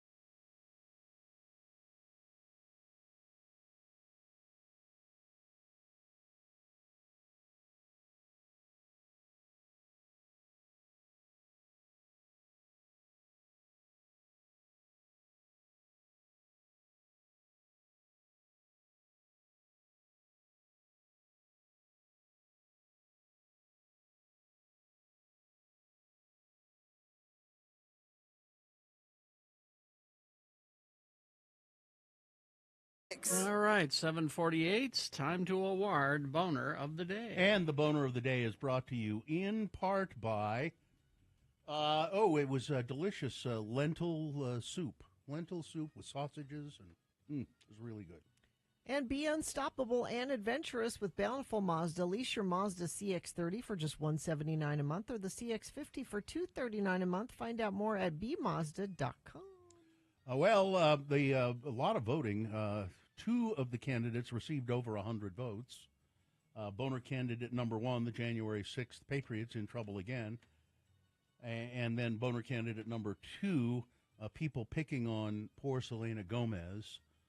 Selena Gomez, that one, number two, got 144 votes. But winning the Boner of the Day, Boner candidate number one with 161 votes, January 6th Patriots in trouble again. Exactly. That's your Boner of the Day for today, January 28, 2025. Now qualified to be Boner of the Week. Okay. It's time for the X-Poll. The Radio from Hell X-Poll, where we ask a question and then you respond. The question today simply is, what have you purchased for yourself other than property, like a house or a car? Or what have you purchased for yourself that was extravagant, that was expensive? And if you don't mind saying, how much did you pay for it? It was unnecessary, but you bought it anyway. I saw a texter say, when I was in my 20s, I bought myself a Rolex. I didn't really need a Rolex, but I wanted one. You wanted one. And I So, bought it. We prefer your phone calls, 877-602-9696, although you can text if you want, 33986. I wholeheartedly agree with this one. I knew you were going to read this one. What's Go that? ahead. Laser hair removal for my whole body. For your whole body. Best money ever spent. Wish I would have done it as soon as I could afford it. So I had this done years ago. Is that really an extravagance? I think it's $5,000. It's a medical necessity. I think in your case it was. But I every once in a while I'll get one little random hair that I never shave my legs. Do you walk back into the place that did it and say, "Take care of this hair"? It really was. It was an extravagance, but I am so glad I had I'm it really done. glad you did it too. I was sick of looking at that. God, I had my back done. And it stayed. It stayed gone, Yeah. right? You get an occasional stray, but you know. But it's not cheap, but it is money well spent. 877-602-9696. I was tired of looking at Carrie's hairy back. That's right. I once spent $40 for a really cool laser cut titanium comb. What? A comb? It's a comb. It's a comb. It's made out of titanium. What? It works just like a plastic comb from Willa to Willa. See? Now that's a perfect example. That is a great example. You didn't need it. $40 It was unnecessary. Yeah. I bought myself a new iPad. Previously, I had only had me hand-me-downs. I almost returned it immediately to give the money to a friend that was struggling financially. That's nice. My sweet in-laws caught wind of this and donated their money to my friend instead. Incredibly lucky to have generous, loving family. Oh, yeah. 877-602-9696. Something the most extravagant thing you've purchased for yourself that isn't a home or a car. I bought a $3,000 laptop, which my nephew instantly bricked by trying to show my brother's 2 girls in 1 cup. Downloaded a virus that I couldn't afford to get fixed. Oh. I think he feels so guilty he still pays for my phone service. Let's see, we got a phone there. We do. We have Allison Sabo. Hi, Allison Sabo. Hi. So I think the most extravagant thing I've ever bought, like, I mean, I bought it just for me. Mm-hmm. I bought a king-size bed. I live by myself. I have 2 dogs, and I have a king-size bed. It And if sounds I like want to kick the dogs out of the room, I do, and it's awesome. it sounds like a necessity, Allison. Yeah, with the 2 dogs. Yeah. All right, thank you. Well, we had a queen for a while, but then I was like, screw this. I'm buying a king-size Good for bed. you. You deserve to be comfortable, Allison. Do it. See you later. Heck Right. yeah. Bye. Bye. Oh, Meg the manager. Meg the manager is here. Hi, Meg. Hi, Meg. What did you buy for yourself? Good morning, guys. How are you? Good. Thanks for Sunday, by the way. Yes. Good to see you. So I bought a ring. So here's the story. Okay. This was actually on Tim's birthday. And I went to go get a pedicure, which is in the same parking lot as the Shane Company. And I thought, I'm going to go get my rings cleaned.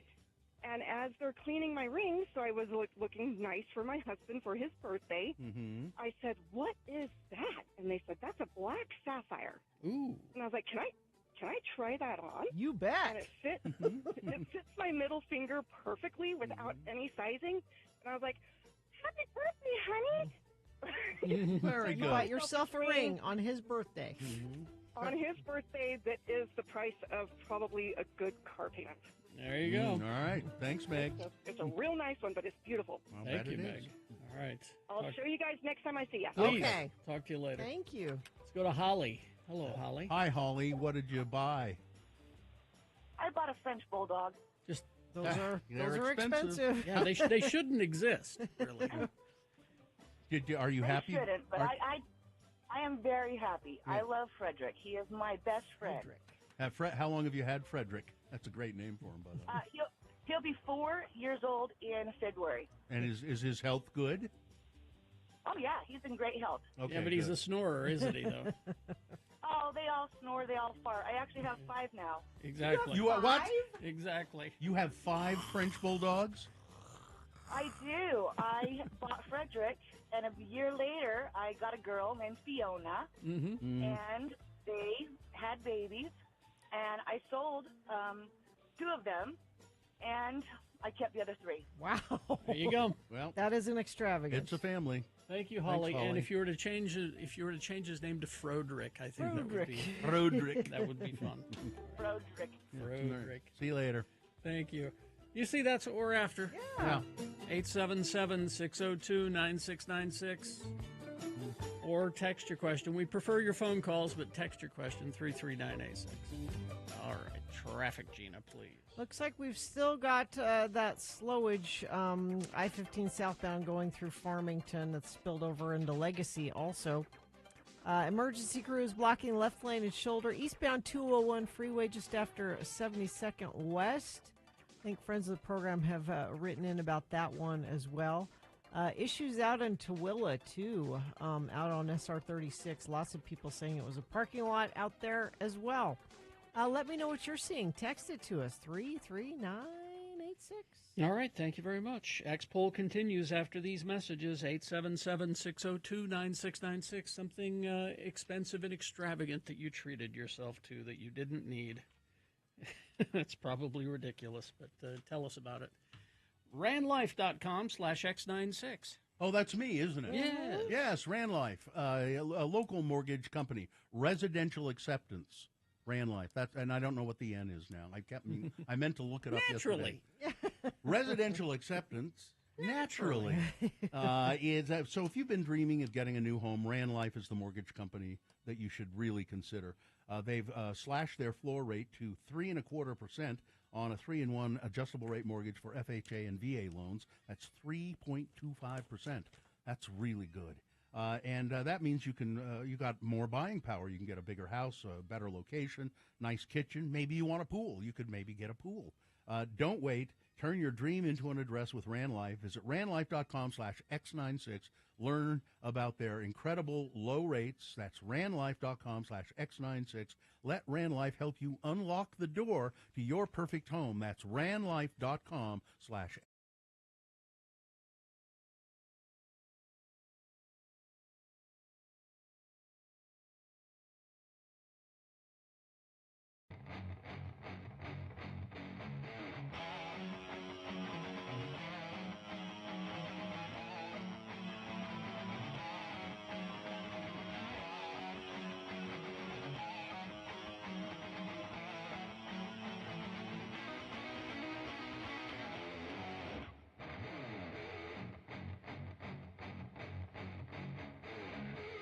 Yeah, we're not doing any Easter Heathens? because we're leaving. Oh. I think they Like we do. fly out on Easter. I think they do Easter in Mexico. But I mean, we're like flying. Well, why don't you organize an Easter egg hunt on the plane? Hey, that's on the plane. a real, a good mom would. Someone has done that before. And I'm get sure they get all the passengers involved. It'll be so fun. I'm just gonna hide stuff in their suitcase. They can find it when they get there. Oh, The chocolate It melted. melted. No, I'm sticking with jelly beans and things that don't melt. I don't think we are not observing Easter in any way, shape, or form this year. You could have ham when you get there. Have Well, some I ham. could. I have a recipe here to step up my ham glaze. Ooh. Step it up. A 3-ingredient ham glaze that'll step up your baked ham. Only 3 ingredients? Yeah, something like that. Okay, sugar. Or is it a brown sugar? Brown sugar. Yeah. Okay. Water. Yeah. And booze, probably. Oh, like bourbon. you did- Ooh, that'd be good. I didn't look say. at it. No.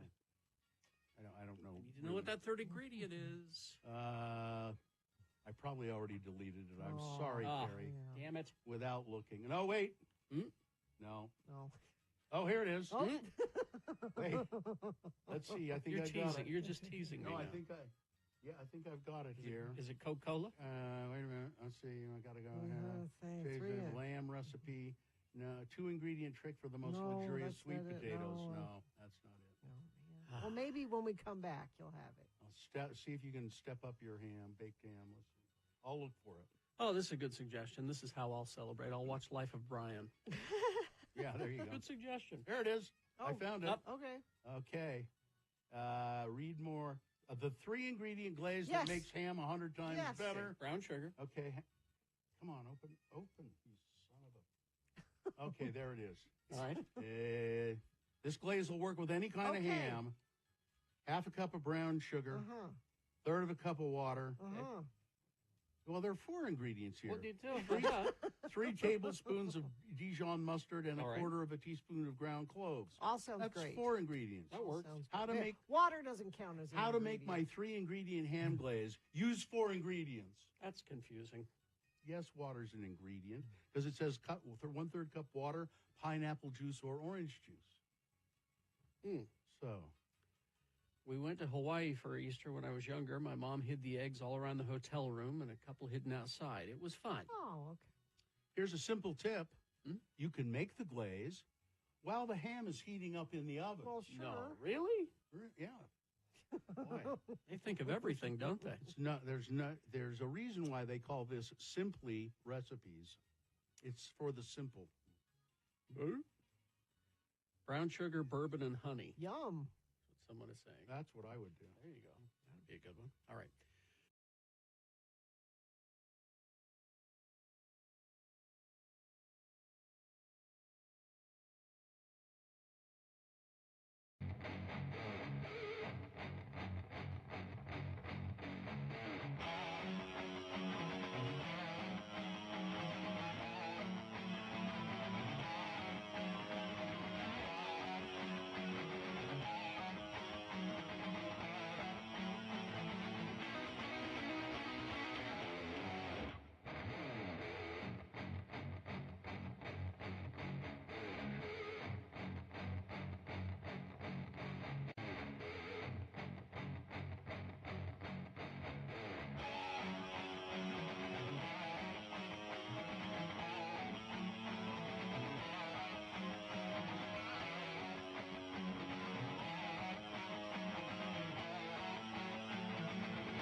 Mary said she got boobs.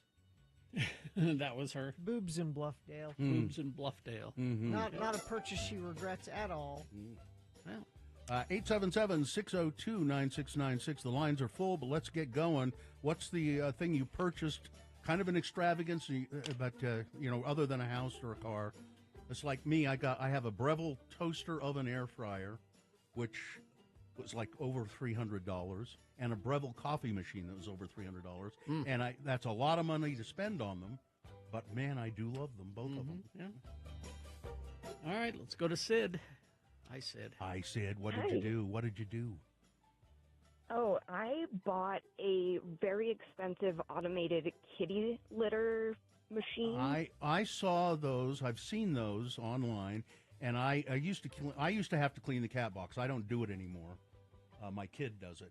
But I said to my wife, I want to get one of these. I think it was like $300 or $400 or something. She said, for a cat box? No.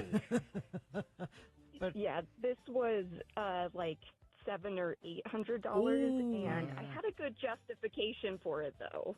What's that? My male cat had a urinary blockage, which is deadly in some cases.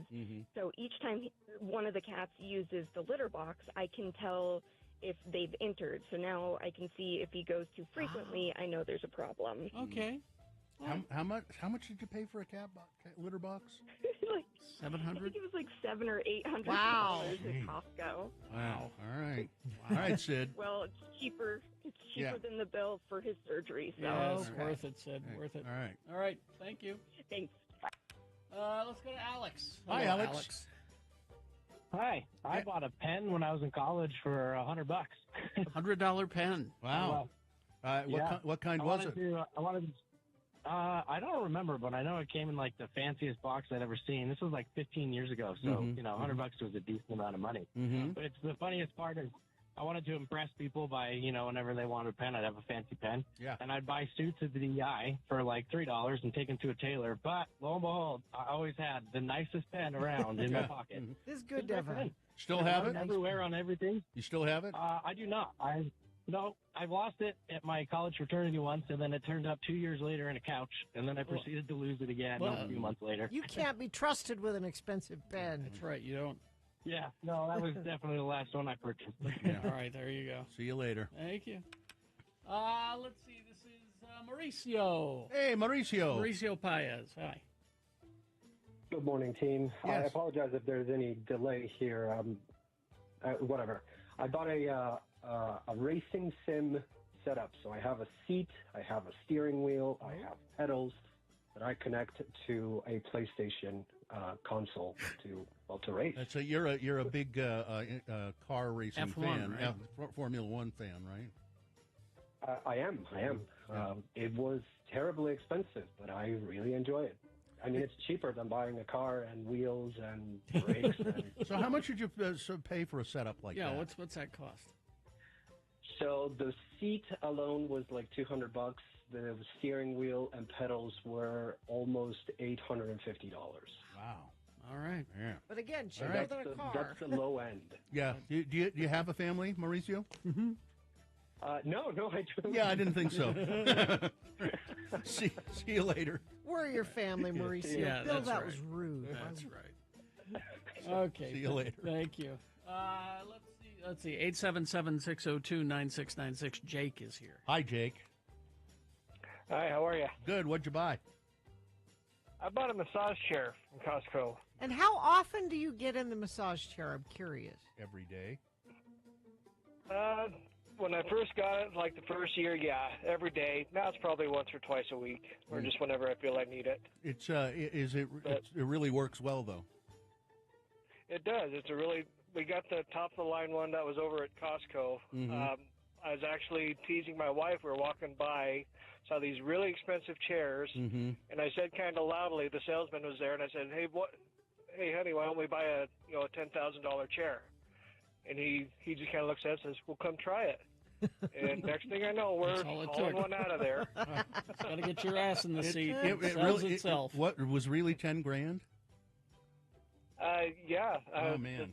The top model was almost $10,000. Jeez. We ended up buying the floor model that was there, so Mhm. it was like half the price. You got But it. it was still So now, how long Yeah. ago did you get this? probably about 5 years ago now. You've got 4 your or 5 years mileage. ago. Yeah. You're doing okay. You've got Yeah. your mileage out of it. And Yeah. my whole family loves it. So There you go. All right. Well, that's good. Thank you. thanks, guys. Okay. Let's go to RJ.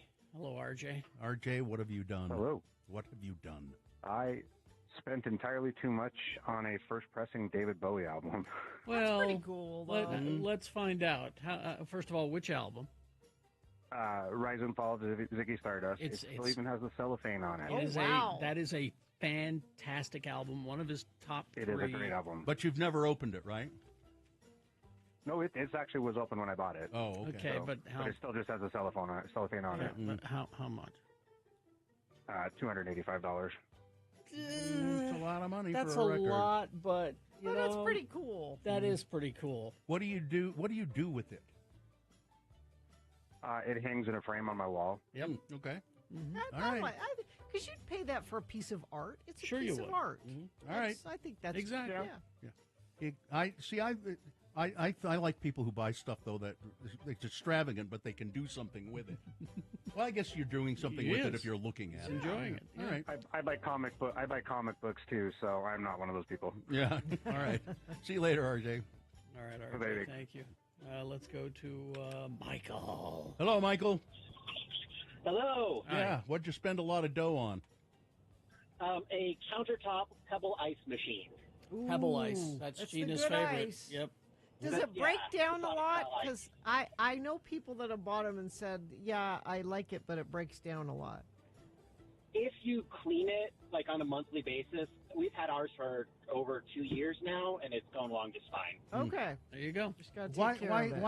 Why did you want that? Why? Because it's the good ice, Bill. Well, I know, Because it's a good, exactly. Thank you, Gina. but it's ice. I no, mean, no, it's No. not just ice. It's It's a different thing. It's a texture and It's sensual experience. Yes, exactly.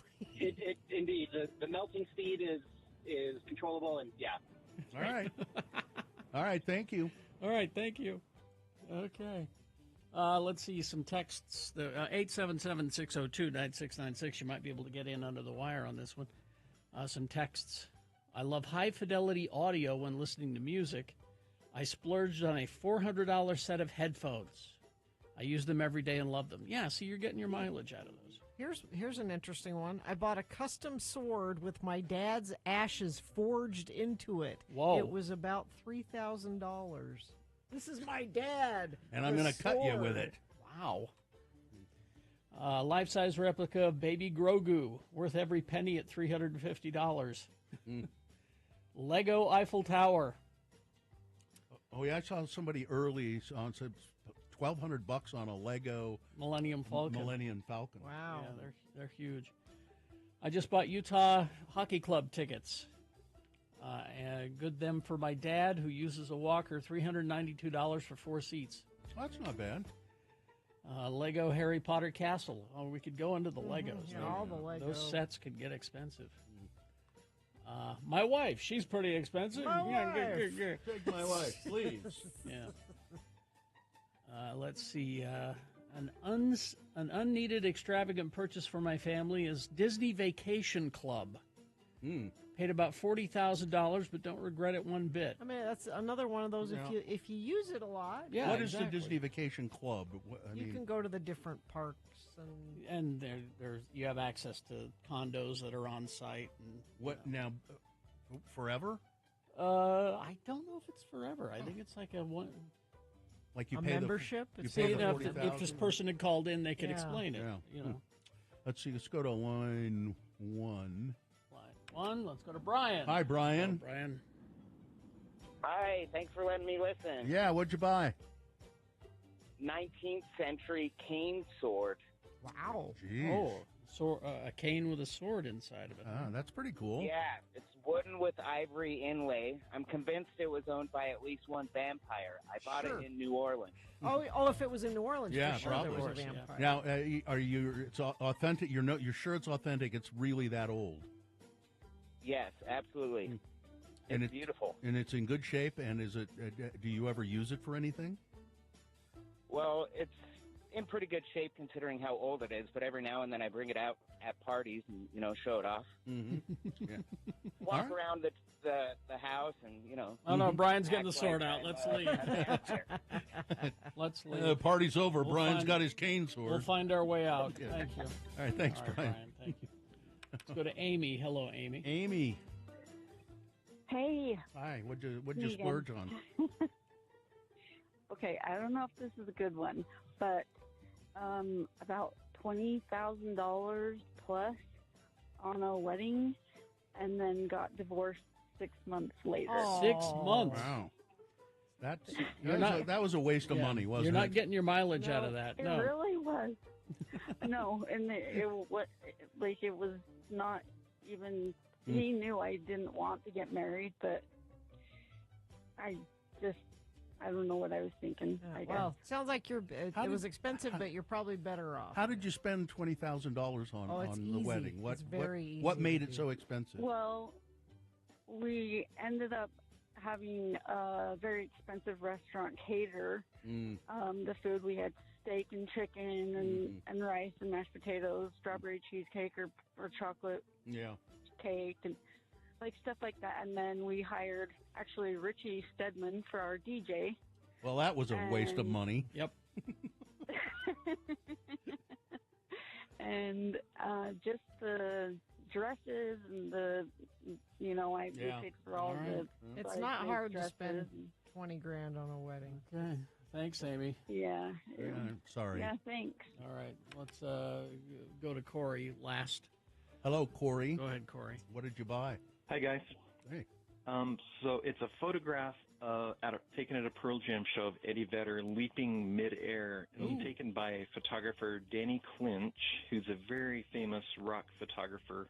Okay. I'm sure you've seen photographs he's taken. I think I've seen but that it's signed by picture. him. Yeah, I think I've seen that picture. Yeah. And it's signed by Yeah, the photographer? Yeah, Danny Clinch. So he was at a signing at a Seattle when they were doing shows up there, and he has a book of photographs of his that's amazing, and he signed that book for us and customized it. He's a really, really great photographer, and he's a really great person All right. too. Yeah, But, cool. Thank you, Corey. Yeah, Thank it's $250. $250. Thank you. I think that's certainly worth it. All right. Thank you. Yeah, I think it was. Yeah. And finally, this from our attorney, Ed Brass. My law degree from the University of Mars. He spent way too much money on it, apparently.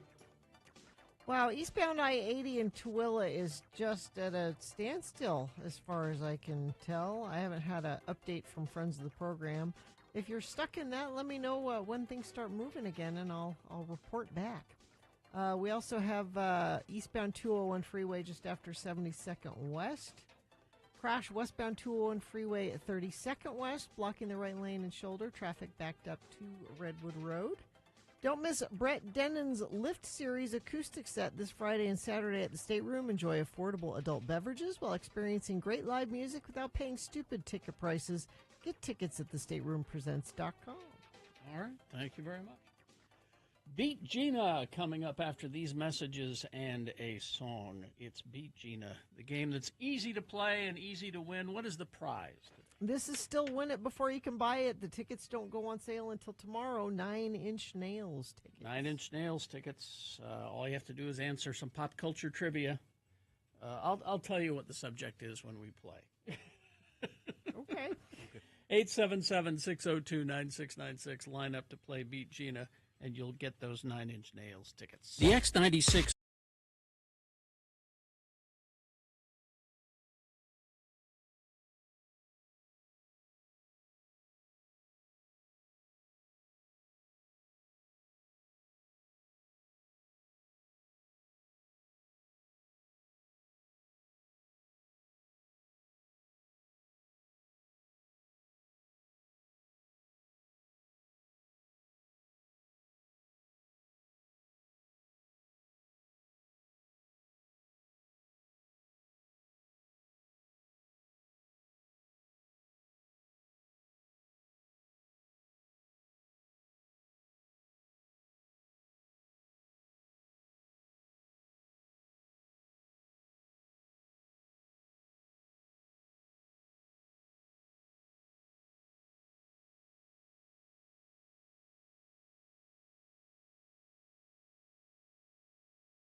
The winner, though, is their consistency. So I feel like you go to some shops and you don't get the consistency that you get at Banbury. You have some donuts that kind of fall down, but I feel like Banbury on a consistent basis serves the community and serves up a good donut. The cinnamon crumb never lets me down at Banbury. Right, and I'm looking at Gina's plate, and that was the first one. First one I ate. Yeah. So this one she won't eat. This is a maple bar. I'm anti-maple bar. I'm sorry. No, and that's totally fine. I feel like the one thing that is good about the maple for Banbury, though, is it's really subtle. So it's not that dark, rich maple that you sometimes get at the grocery stores. I feel like it is like more subtle and more of an icing, but to each your own. No, aren't maple bars, though, aren't they? People either love them or hate them. For the most part. You're not iffy about a maple bar? For the most part. I don't know how anybody could hate a maple bar. Maple bars. I don't. You can't hate a donut. Sure. I don't hate the donut part of it. I hate the maple part of it. I like the donut part of it. You cannot hate it. You may dislike it. No, but I hate it. You can't.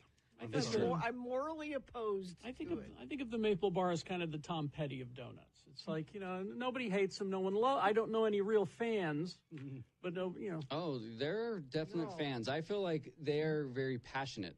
Those that love those maple bars. Now that the one that I'm not crazy about, I don't hate it, is the what is it? That's not raspberry. Blueberry. Blueberry. I like that one. I like the blueberry. I don't like the icing on the blueberries. Is this the one that you like, Gina?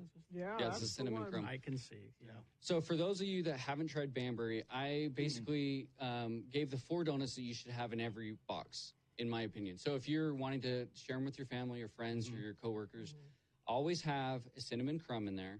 Always have a blueberry, have their maple bar, and then have their chocolate. And I feel like those are the 4 donuts that would represent everything of Banbury. Do you consider a fritter a donut? I do consider a fritter a donut, but I don't think that they have the best fritters there. I feel like other donuts there are tops. I mean, these are good donuts. They're as you said, consistent. This chocolate is superb. But all the other ones that you have brought us, I think are superior. So honestly, you like a more interesting take I like an interesting take on a donut as opposed to the, good old glazed. Yeah. So one thing I will say too, because a lot of people that have talked to me about going to Banbury for the first time, they're talking about how they're not that sugary compared to some of the other donuts, and maybe not over the top. Yeah. And that is part of the benefit too. Is I can eat maybe 1, 2 like immediately and not feel sick. Yeah. And so I feel like it's the everyday donut, not necessarily like the top.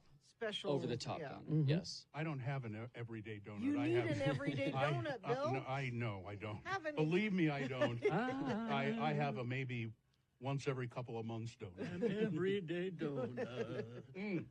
But they are expanding, so they have a Centerville store now, and they are opening a Layton one in May. Really? Banbury is? Yep. So Jeez. they're really making some moves, and I'm think surprised it's taken them this long, really, to franchise.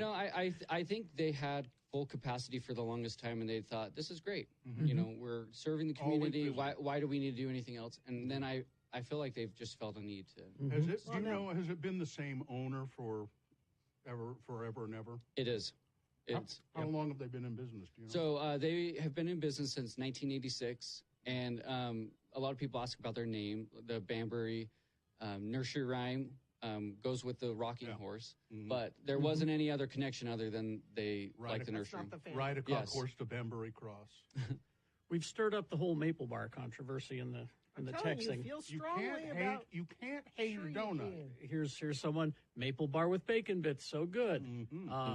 I love a maple bar with ice cold OJ. Ooh, that's too much for me. Thank you. That's a lot of sugar. I hate maple bars. Yep. Is another one. You love them or hate them. I don't think you're iffy. Gina, about there's the no maple cheese bar. in maple bars. I'm iffy about maple bars. I don't love them. Yeah. I don't ever buy them. I would say for the longest time growing up, I hated maple bars, but really, you have to find the right ones. Like I will not get them from the grocery store because it is that gross maple that I don't like. Yeah. Gross maple. Well, congratulations on the participation in the bracket. That's great. That Yeah, you it was got amazing. so much turnout. Yeah, this is the 5th year, and we're hoping for a good one next year as well. All right. So next time we see you, Ben, the donut critic, you're not bringing donuts. No, I'm going to be bringing tacos. The donut critic and tacos? Hey. Can you do that? He's branching out. I think you can, Gina. No, if you look at my feed, it's either burgers, tacos, or donuts. So, Yeah. All right, we'll do tacos next time. And we need to do burgers, too. yeah. That'd be Yeah, good. we All will. right. We'll do Thank them you, Ben. all. You can just go to Donut Critic on Instagram. That's the best place to go, Yep, right? Donut Critic on it. Is this sponsored, Gina? Brought to you by the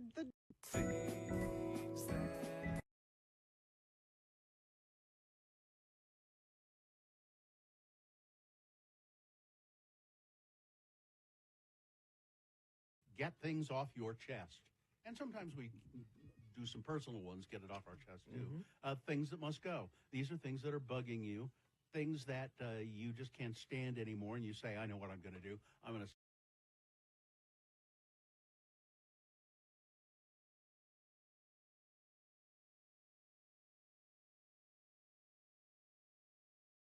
magically disappear from people's lives.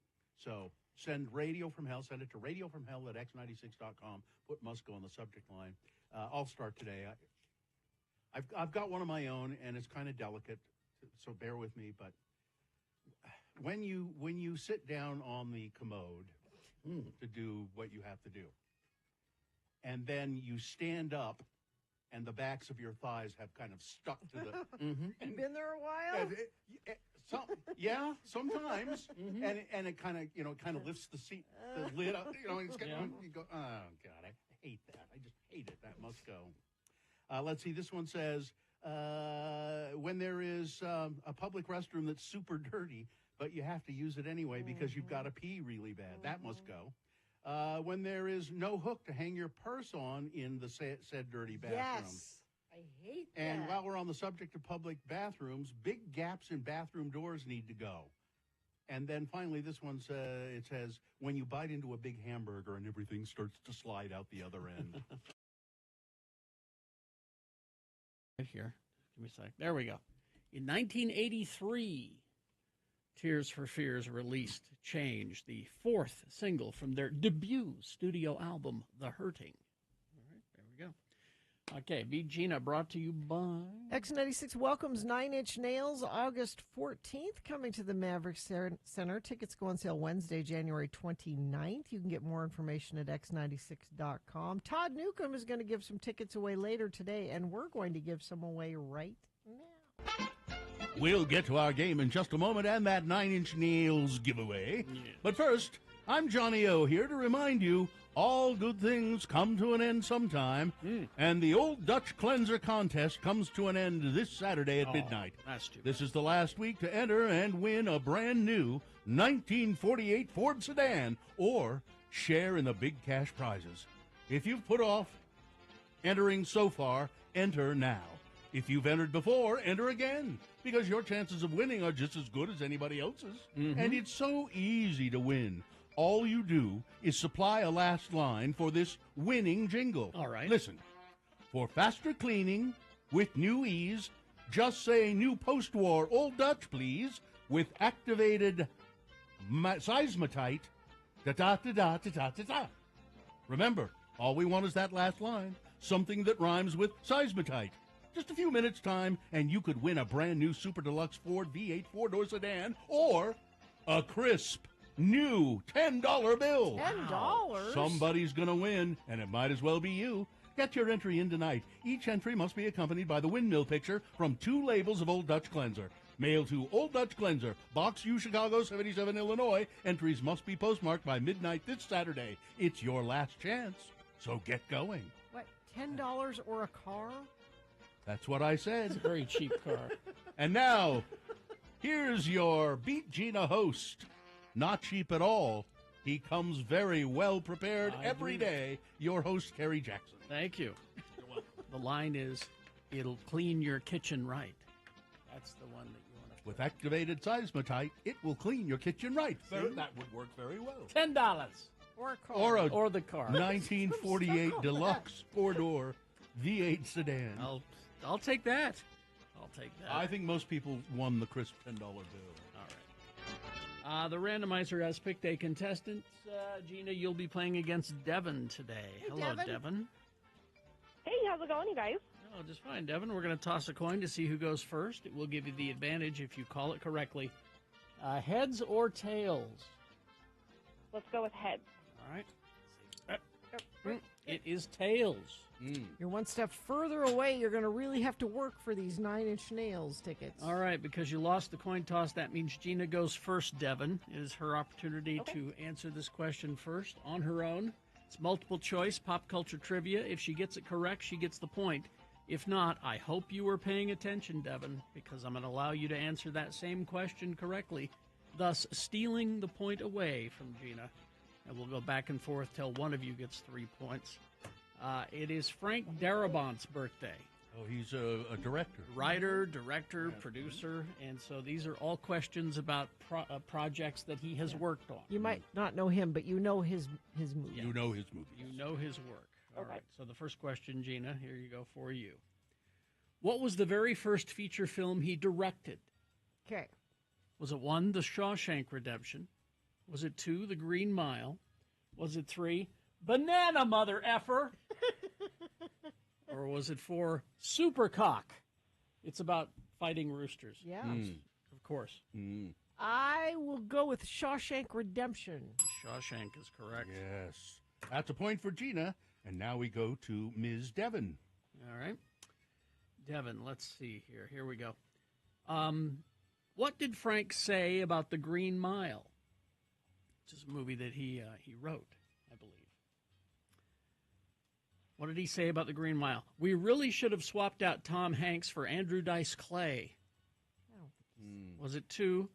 My beloved Mr. Jingles. It was his story all along. The rest of you just didn't know that. Was it 3? The most satisfying movie of my career? Or 4? Not my best work, actually. Ooh, let's go with 2. My beloved Mr. Jingles. It was his story all along. The rest of you just didn't know it. Well, that was the name of the little mouse. The mouse was Mr. Jingles, yes, but he never said that. Sorry, That Devin. was actually a line from Guardians of the Galaxy Volume 3 about Rocket. I'm going to go with number 3. Most satisfying movie of his career. That's 2 points for Gina and none for you, Devin. I'm afraid this may be it because Gina controls the question. All right, Gina. Frank was inspired to pursue a career in film after seeing what? Is it 1, an Alka-Seltzer Plus commercial filmed by David Lynch? Is it 2, The Incredible Mr. Limpet starring Don Knotts as a fish? It's a classic. Was it 3, George Lucas's film THX 1138? Or 4, George Lucas's film American Graffiti? Oh, well, it's got to be American Graffiti. You think? No? No. Really? No. Devin. I'm going to go with number 3. Yes. THX 1138. Yeah, THX 1138. George's first film. With Robert Well, I Duvall. knew that, but why? Robert Duvall was in it. Okay. That's what inspired him. All right. And yes, David Lynch did do an Alka-Seltzer Plus commercial. But that's not. No. Anyway, all right. Where are we? It's 1-2. Devin controls the question. She could tie it up here. All right, Devin, here we go. According to Rotten Tomatoes, what is Frank Darabont's highest-ranking film by both critics and audience? Is it 1, The Shawshank Redemption? Is it 2, MILF Island? Is it 3, The Green Mile? Or 4, The Man with the Smallest Penis in Existence and the Electron Microscope Technician Who Loved Him? Probably Green Mile? You think Green Mile? That's what I would think, but no. No. Shawshank Redemption. Sorry, Devin. You're Shawshank. out. Oh, out. Devin, You're done. Good game, Gina. Oh, see how gracious Look at Devin the sportsmanship is? there. Oh, Great. that should be rewarded. I mean, even though I beat you, Devin, you are a nice person, and that deserves tickets to Nine Inch Nails. Devin, Thank you so much. hang on the line, and we'll tell you how to get those tickets. All right. See you later, Devin. Listen, I've got to go home. I've got to listen to some 9 Inch Nails records at home. All right. Okay, some big boy news now brought to you by Clark Planetarium proudly presents Living Worlds, now playing in the Hanson Dome Theater. Explore Earth's coevolution with life, journey through space-time, discover how we can find living worlds beyond. Don't miss this stunning film. Thank you. Well, Bill Murray was up at Sundance getting candid about his life, but not specific about it. He doesn't reveal much about his personal life. On Sunday, the actor made a surprise appearance at the Sundance Film Festival to reflect on his career in the Elvis Suite, presented by Darling and Company. Among his many musings, Murray shared that the roles he finds most rewarding are complicated characters. It's always interesting when you're playing a guy who has done some damage, Murray said, vaguely pointing to his own life. I know I've done some damage myself. Well, It's yes. unconscious damage, but it's some sort of penance to play them and show that, to show accepting responsibility for it. He named On the Rocks, a movie I'm not familiar with, as a good example of what he means. It was a 2020 film that was Sofia Coppola directed. I don't remember that. Exploring a grown woman's relationship with her emotionally distant playboy father. I was answering for a lot of things with that role, Murray said, although he didn't directly address any controversies during a Sunday chat. His career hit pause in 2022 after an incident on the set of Being Mortal. Searchlight Productions, Searchlight Pictures, rather, halted production over complaints about his inappropriate on-set Oh, I behavior remember that. with a young female assistant. And I know Lucy Liu has never spoken well of him since they worked on the Charlie movie. Charlie's Angels. Charlie's Angels. And Gina Davis does not like him either. She worked with him on, what was that, they were bank Quick robbers. Draw. Quick something. Yeah, Quick Draw, was it? Quick Change. Quick Change, Draw. that's it. Yeah. But he says, in the last year or so, doing some independent movies has reawakened me about searching for material. I've lived the life of a bass waiting for something to come down at me. Something lands in my mouth, like a fish. Something lands in my mouth, I'll eat it. So he's a talent gone to waste. He's extremely entertaining and talented, but not a good person. Yeah. Trump is putting additional pressure on U.S. Immigration and Customs Enforcement to ramp up the number of migrants the federal agency arrests. Over the weekend, the Trump administration issued new quotas for ICE field offices across the country, demanding at least 75 arrests a day of people who are illegally in the country. That's according to the Washington Post. Field office managers will face repercussions if the arrest targets are not met. ICE has already started to kick things into high gear. Nearly 1,000 migrant arrests reported Sunday, and over 500 others detained on suspicion of being in the United States illegally. See, now, arrest targets is a key phrase there. Yeah. That doesn't necessarily mean people who are breaking the law. No. It's just people that they've rounded up. Well, they'll say they're breaking the law by being here illegally. Mm-hmm. No, but a lot of them have been U.S. citizens that are being taken they're casting accidentally. A pretty wide net. Yeah, that's so that they and can they'll sort it out later. Yeah, so they can reach those numbers that he wants. And what should Utahns know about all of this? Well, people have expressed their concerns here in Utah. We need to be patient, react when the time is right, said immigration attorney Mike Alvarez. Almost as soon as taking office, Trump said he was going to increase deportations, and he's been doing that. Alvarez says, I fear there's a panic, but I think it's mostly uncertainty. The problem is uncertainty in a lot of people's minds gets interpreted as a very negative situation. What are you talking about? Uncertainty is negative. I have heard calls from people who are concerned about the Trump administration going out to find people here without documentation. I don't have any personal knowledge of raids that have been carried out. I do have personal knowledge of people who have been put into a removal proceeding and even been detained and sent to Nevada. I still don't understand why this is better than putting those resources toward, finding people that are undocumented and helping them get documented. They're already here. There's that. They're working. They're paying taxes. But why don't we just help them with the paperwork? It would be cheaper to go after the companies that hire the people. That would be cheaper. A handful of state lawmakers are pushing back against budget cuts for Utah's public universities, worried, like many faculty members, that it will lead to reducing or eliminating programs in the liberal arts. And without those programs, one Republican senator questioned, what's the point of traditional higher education? We need to think seriously about what's the difference between a university and a technical college, said Senator John Johnson from North Ogden, who is also an emeritus professor at Utah State University. From his perspective, John Johnson said a university degree should be about more than just job preparation. It should be about teaching students how to think critically, how to be flexible and become leaders, which are skills, he said, are taught in the humanities and social science classroom. Yes. We need to get back to where we understand what it takes to build a thinking individual that is going to have a lifelong impact, Johnson But J.D. Vance said that the professors are the enemies. It was perhaps an unexpected defense from the senator and a few other members of the Higher Education Appropriations Subcommittee, including other Republican lawmakers, during the first meeting of the legislative session last week.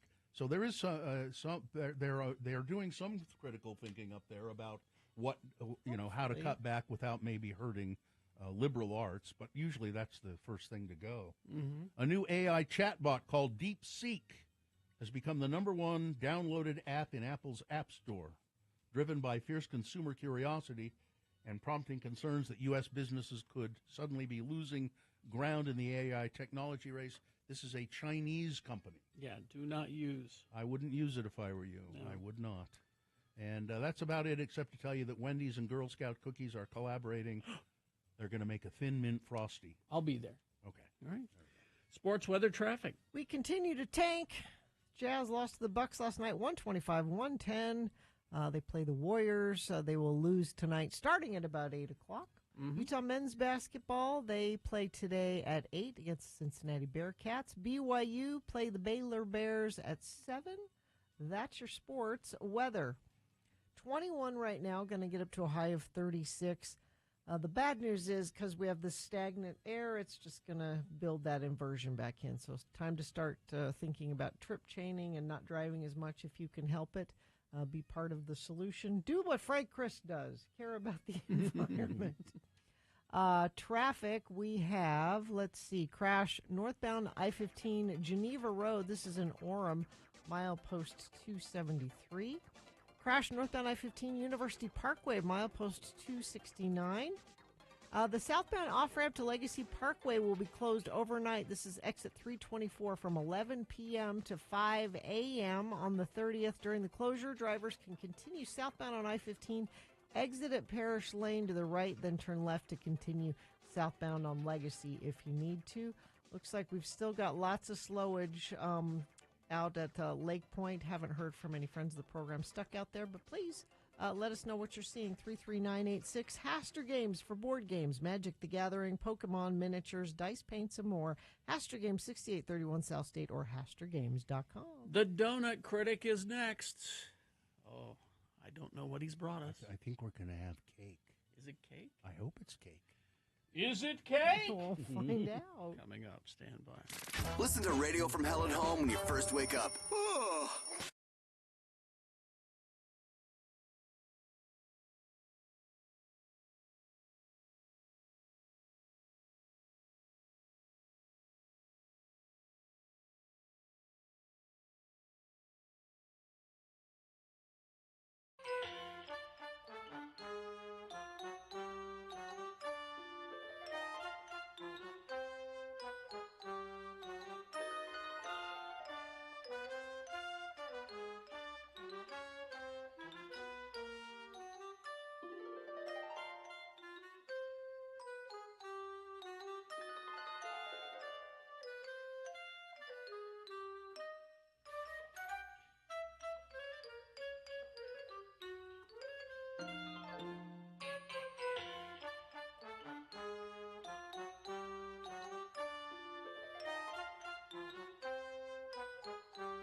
It's often said that the people of Utah speak a language all their own. It's a language that's often confusing and even incomprehensible to newcomers here in the Beehive State. So, Radio from Hell presents a handy guide to help everyone understand how the natives speak. It's the Utah word of the day. And today's word is... Eyes. That's I''Z, eyes. Today we'll hear a conversation between the mayor of Mona, Utah, Don Criddle, and his excitable son, Denver.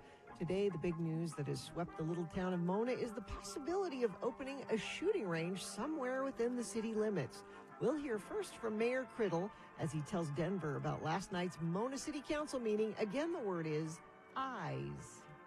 Standing room only, Denver, at last night's council session. I had to wield the mayoral gavel on several occasions. My dang arm is tired from all that banging and pounding. Well, what was the people so charged up about, Daddy? Did Glade Jensen from Public Works finally tell folks about the increase in fees because the city water treatment plant has fallen to pieces? No, son, not that. And remember, that fee increase is top secret for the time being, so take a look. I can't tell folks about that until after the election. So don't go talking to anybody about that. I know. I told you I can keep a secret. Why was everyone at the council so excited? Well, because, hang on to something, because this is something you've been wanting to have here in Mona, Denver. They was all excited because I think we are finally going to get our own shooting range. A gun range? Mm-hmm. A freaking gun range. Oh, Daddy, my dream is going to come true. You know how much I love shooting stuff. I'm a gun nut, Daddy. Where's the range going to be? Can I ride my bike there? Oh, what glorious news. I was thinking that you'd be over the moon about this, but calm down a bit if you can, because, well, we don't know where the range will be just yet. Ed Spooner's been looking for a spot, but he's come up empty so far. Well, Daddy, I was just saying the other day that the Cranor gravel pit would be an ideal spot to shoot guns.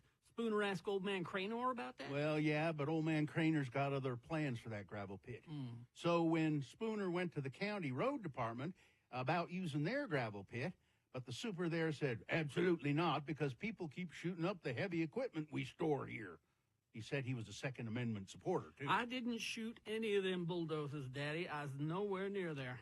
And we had the lady who runs the range over to Rocky Ridge, and she told us first that she supports the Second Amendment, and then second, that people who come to the range, but instead of using the targets... I didn't shoot the trash cans. They shoot up the trash cans.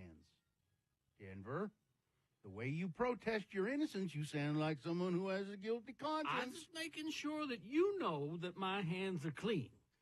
So what happened? Where's our gun range going to be, Daddy? Well, we don't know just yet, son. But Spooner's going to keep looking. He's a determined man. And he's a believer in the Second Amendment. Well, I was just going to say that. Join us.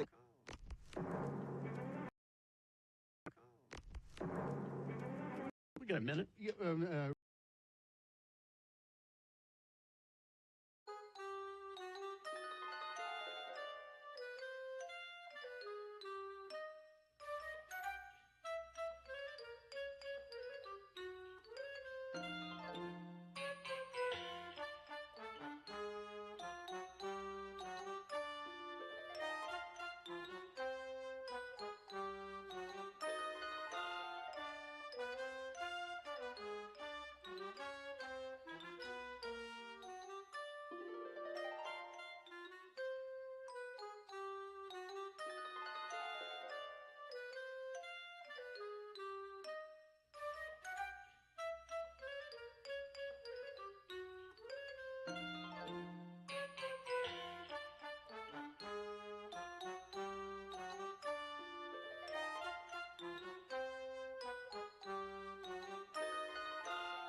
Here he is, the Donut Critic. Hi, Ben.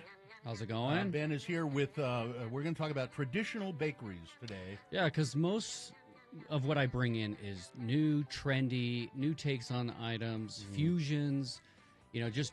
Specialty. Yeah, exactly. Mm-hmm. It's like a brownie place that just does brownies. And today I wanted to talk about traditional bakeries. What are some of your traditional bakeries that you guys like? I've been to Granite Bakery. Yeah. I've been to Mrs. Backer's. Okay.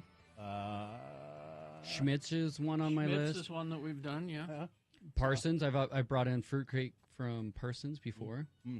But yeah, I think one of the things that I wanted to talk about, especially in the new year, is if you want to support and love a traditional bakery, then you need to get out there and do it, because like I've said, like the trendy, the new is what people are often looking for. Are you saying support your classic, straight-ahead, Support your old-timey bakery? Support your local baker. Okay, so the story I have is my wife loved Hagerman's cookies. It was down in Draper, and she always talked about them. Yeah. And she never brought them home, and so I never got to taste them. And when she was crying about them closing, it was like, well, then why didn't we support them? You're Why didn't part we of like the problem. Yeah, exactly. When I lived in Draper, we went to Hagerman's all the time. They were good. Yeah. Those cookies. And yeah, you lose out on that. And so what I've brought into you today is Mrs. Backer's. And I do have a confession. This is the first time I've ever tried Mrs. Backer's. Which I'm surprised, because they're like old-timey, classic. How long have they been there? A long time. 80 years, I think they're celebrating. You've had 80 years, Ben, to go there. Is Mrs. Backer still around? no. There's quite a few items from her hanging in the shop. It's a really cool shop. But the reason why I don't think I've been is because I just felt as though, I probably know what's there. No one was talking about the new and the latest. A few foodies have talked about how much they love it, but it's all based off of nostalgia and tradition and whatnot. So based on this plate you brought in, they do a little bit of everything. Yes. So I brought in, it's a petite forest, basically, like little small ovens of everything. There's cookies. So I brought that one in for you, Carrie, specifically. It's a raisin cookie. Yeah, I just had the chocolate chip one, and it was pretty good. Yeah, so I feel like they have had definite influences over the years. They actually have donuts, they have cookies, they have cakes, and man, that sugar cookie is good. Yeah, I like the sugar cookie. That may be the best thing That's just on the plate. That's just a straight ahead pink Pink Yep. icing sugar cookie. And I think that that's kind of what people are looking for, is that straightforward, what have they been cooking or baking all these years that, that people come in and they know that people like it, so they keep baking them. That pink icing on that sugar cookie is really, That's- it's quite unique. That's what makes it different. It's good, yeah. The cookie itself is It's a sugar cookie. You've been Straightforward, around, but this icing is what makes it special. So one of the other things that a lot of people have responded, I threw this out on Instagram yesterday and just asked, what makes you keep going back to your traditional bakeries? And yeah, so much of it is nostalgia, quality, consistency. It's in your neighborhood. And convenience is one of them for sure. But one of the cookies they did say was that raspberry filled one. So it looks like a little hand pie. Oh, yeah. It's raspberry filled, and then it's got a little drizzle on top. That's very good. That one was good. And I think it is because that base cookie is really good and standard, and you can put almost anything with it, and it'll taste delicious. I like the raisin cook filled thing too. And I brought those in for you specifically because I know a lot of people don't like raisins, but I tried that one and I was like, okay, I like the raisin one. Oh, yeah. One of my favorites is a oatmeal raisin cookie. Is a wonderful thing. The Danishes were pretty good. You got a little sliver of Danish. That's a raspberry cream Danish as well. What's this little crunchy thing? So that's called a lace cookie. Those are pretty interesting. So if you try it, so that's an almond lace cookie, and it tastes like a brittle. It's almost chewy. Yeah, so it crunches and then it's pretty chewy, just like that caramelized sugar with those nuts. I thought that was pretty enjoyable too. I think I would definitely go back for one of those lace cookies. What is this Mrs. Backer's cake here? What is this?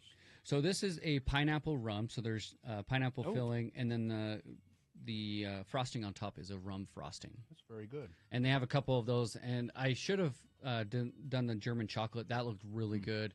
The outside was really greatly covered in nuts, and so I think it would have been a delightful chocolate. That's helpful because I'm always looking for a good German chocolate because that's my husband's favorite. Like for his birthday, I like to get him one, so that's good to know. And they have them in slices, and then you can order them larger. And so if you want to go up and just try a slice, you can. I think it. Now here's a texter who says Mr. Backer passed a couple of years ago. He trademarked his tools to decorate cakes, and they are amazing. Things people don't know about Backers is that they have really great meat pies. So I did see the meat pies, but I couldn't justify it at 8 in the morning. I get it. And so maybe go back and try. And this texter says Mrs. Backer is still around. Her daughter runs the bakery. Oh, it's okay. Then it's her daughter. Well, it's still in the family. Oh, someone knows an awful lot about the Backers right bakery. there. Yeah. Well, these are all high quality products. I mean, I've eaten almost everything on the plate already, and they're good. They're all high quality for sure. And I think that again, if you love a traditional bakery, and let's say Mrs. Backers, you need to be supporting them because it is a tough gig for them if they don't have family members that are carrying on these traditions or bakers that want to continue those traditions. Then you start getting those changes, and people start losing the love and the nostalgia for it. And they don't have the same flexibility as a new shop or a trendy shop because the new and trendy one's always just trying to put something new out there. And these traditional shops have that fear that, they're going to turn off these customers that already... I used to always go to Beau Brummel, the Gloss Bakery up on Highland Drive. Oh, yeah. And you would go there for the little tiny slices of cake, remember? You could get those little tiny... I loved that. Was and I was good. so sad when they closed. And I don't think they closed because they weren't doing good business. I think that was like some things are there's family fights, and there's definitely donut shops that have closed because of family fights. We would Sue used to work down here at AT&T, and so we would meet at Gormandy's over here every now and Gormandy's then. is still there. Yep, yeah. They're still there. Yeah, I used to go there a lot. I've been to Mrs. Backer's once, and I for some reason I went there and bought a couple of dozen sugar cookies for some event. I forget what it was. Someone says Carlucci's Bakery. Yeah, Carlucci's is a classic as well. But yeah, they're again, it's just the call to go to your local bakery. We have a tradition with Schmidt's. I don't, but my wife and her family love Schmidt's cakes, and so every birthday, if we don't have a Schmidt's cake on the table, it's not a birthday. So start your own family tradition if you don't have one of those. That's true. A bakery called Tous les Jours. Oh. Tous Le Jour, it says they have a great Mont Blanc. I don't know what a Mont Blanc is. But you were talking about Tully. Mhm. Tully's really good, Yes. too. They have an olive oil cake that's really good. Mhm. They have an almond croissant. Babs DeLay says backers 50 years, but it's more than 50 years. It said 80 on their 80 sign. on So their it said celebrating 80 years, and that Mm. must be Mrs. Backer. Must be. Because, it said 1940-something on the actual logo. So, but Oh, there you go. These are all quality products. Backer's Bakery. It's there on South Temple. Yep, it's about 400 East in South Temple. Yeah, and it's an experience. It's really old school in there, and it's fun to look at. So support your local bakeries. Yep, thanks, all. Family owned. Thank you. All right, Ben, you can find Ben the Donut Critic on Instagram. That's the best place to go and find all of his stuff. Yep, don't.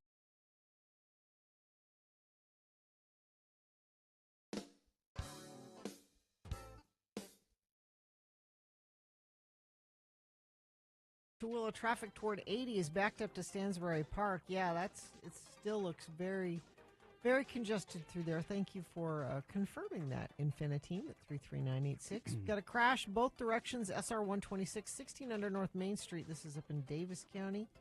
Crash northbound I-15 University Parkway in Orem.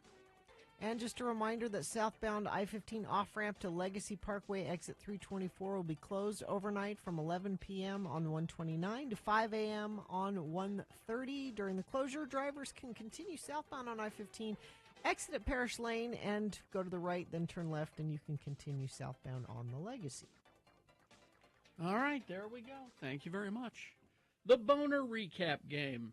Easy to play, easy to win. All you got to do is tell us who won the Boner this morning. That's easy if you were listening. Yeah. You know. If you weren't listening, I wouldn't guess today. No, I wouldn't guess kinda today. close. Go ahead and cheat. Go to x96.com. Look for the box that says Boner Voting, January 28, 2025. Click on that box, and it'll say winner next to the candidate that won. And what is the prize that we have for you? It's tickets to see Shinedown with special guests Bush and Morgan Wade. Shinedown, Bush tickets. 877-602-9696. We'll have those for you after some messages and a song to play the Boner Recap Game. Stand by for that. KXRK Provo. It's another flipping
Hi, how are you, Benjamin?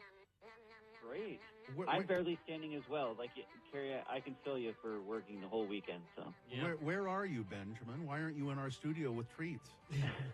I am barely able to stand, actually, because I had the Sugar High Festival this last weekend, and it was crazy. I'm on, like, my sugar crash. I had a sugar high, and now I'm on the crash right now. I see. So tell us about was it a very successful sugar festival, the Sugar High Festival? Oh my gosh, it blew our expectations out of water. We had almost 4,000 people, 70 dessert vendors, and we crowned a crowd favorite, which was Sol Agave. Oh. Again, have you guys been to Sol Agave? No. Tell us about it. Yeah, where is it? Tell us, yeah. So it's in American Fork. It's a Mexican restaurant. It's actually a small chain from California, but they make this hot butter cake that is to die for. I should bring it in next time. You really I want will hot just butter die over it. cake. Okay. Yeah. Okay. I don't So want to will bring die, it. though. No, I'm not dying. I'm just on the sugar crash at this point. Oh, I looked up a well- picture of the butter cake. That looks amazing. Yes, it is really amazing. But we had guest appearances from Mrs. America, Utah. She had a crumble cookies dress. It was so over the top. And when she was thinking of what to do for her talent or her costume, she was like, I have to do sugar because it's Utah. Well, of course. Yeah. Oh, yeah. Now, this I don't understand. What Pete Tidwell did what? Okay, so have you seen Is It Cake from Netflix? Yeah. Yes. Okay, so he did that whole experience for us at Sugar High, where he did 3 podiums and then made one cake, and then the rest of them, were real life foods. So he decided to do grocery items, and so there were a thing of yams, a thing of peaches, and he made a lettuce cake. And he fooled about 50% of the people. So it was a cake that looked like a head of lettuce? Yes, so he made it out of wafer paper. You should go to his Instagram handle is The Mighty Baker, and he's showing some of the behind the scenes, and he's showing kind of like what it's made out of. It's really cool. And are there pictures available of the of Sugar High, of this whole thing? Yep, so if you go to sugar.high.events, you can look in our stories, and we're going to have a bunch of recap posts over the next few days. And so it's not for another year, so, get in early. We're going to start releasing tickets and dates and everything in the next little bit. So, yeah, if they follow along on sugar.high.events on Instagram, then they can get that info. So. All right. And now it says here, it is the season for apple cider donuts. What makes an apple cider donut? Well, apple and cider. No, basically, this season, I always get these questions because people have been out on the East Coast and they think, okay, where am I going to get that apple cider donut? There's a lot more orchards on that side or in the Pacific Northwest. We don't have as many, and so people are saying, where can I get something similar? Well, what is fall? It's just a donut that's made out of apple cider and cinnamon, and it's just like pumpkin. So think about that pumpkin feeling and how all of a sudden everything that we eat and drink is made out of pumpkin. That's kind of the similar thing that goes on here. People get that vibe. They want to get in their leggings and hoodies or sweatshirts, and it's like, okay, yeah, it's fall. Here's where, yes. Okay. But there are a few places in Utah that you want to hit for those apple cider donuts, and because not all of them are equal. So. All right. Where do you want to go? So I have 4 places. Let's count down from number 4, and then we'll talk about my top one really briefly. So number 4 is Wall Brothers in Orem and Spanish Fork. Have you ever heard of this place? No. Ever been there? No. So same thing, tied to an orchard, and they have a bunch of other like treats and other things. They have kind of like plants and other things going on. It's just a really fun place, and they cook them up fresh. So those are really good. A similar one in that vein is called Burgess Orchards, and they're in Alpine.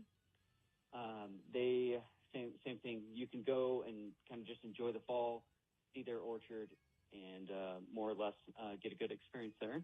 And then for number 2, we have Roley's Red Barn. Now, this one is an experience. So some of these you actually need to go into fall festivals and really enjoy it and then get those. It's apple picking Have you season. been to- I've Yes. passed Have it on the highway, Sandaquin. Yeah. Yep. So it's that barn on the right-hand side, but they also have a location in St. George. But yeah, it's fun. You go get your pumpkins, you go on all the different rides, and then you get some treats. Okay, So. tell us about the Crossy Ranch quickly. Okay, so Crossy Ranch is in North Salt Lake, and these are the best. These are the ones that everyone that comes in from other states and they try these, they're like, okay, this feels like home, this tastes like home.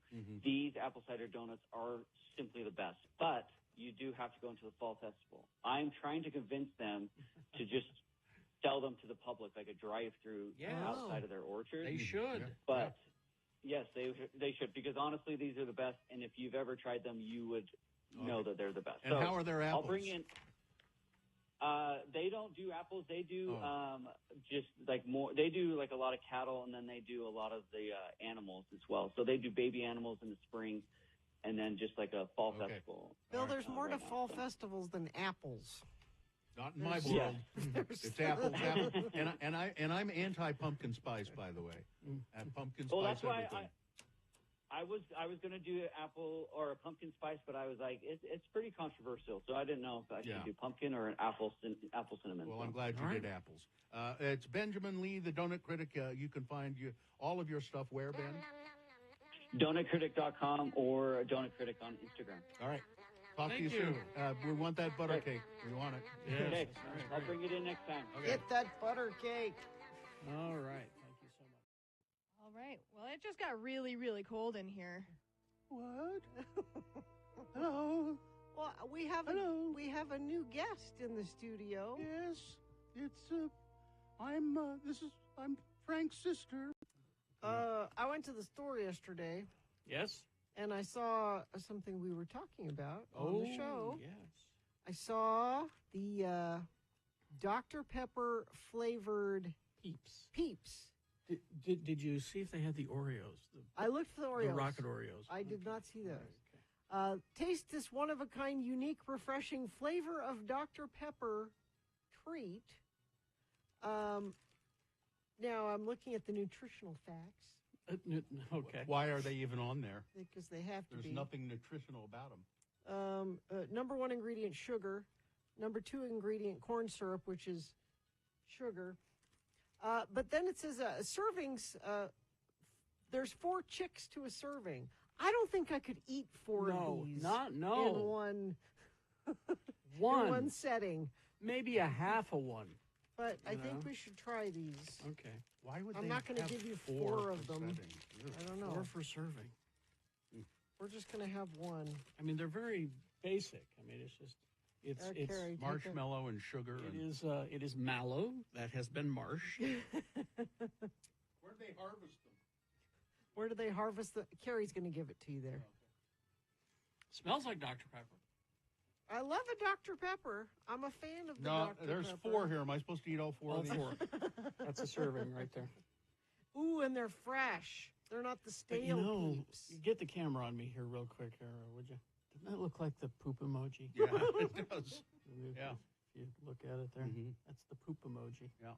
Doesn't look like a chick, that's for sure. Nope. It smells more like Dr. Pepper than it tastes. Yeah. Yeah. Don't yeah. you think? Yeah. It is just sugar. How could you possibly eat 4 of Mm. those? All the chemicals. Chemicals. You just feel them being done. absorbed I'm done with into that. your flesh. Your wife's not listening right now. Oh, Is she she? is. Oh, Yep. sorry, Sue. But she knows I have to do these things for work. It's for Look. work. Look, 3 little poops in a row. These aren't peeps, they're poops. That's They're what they poops. are. They're Dr. Pepper flavored poops.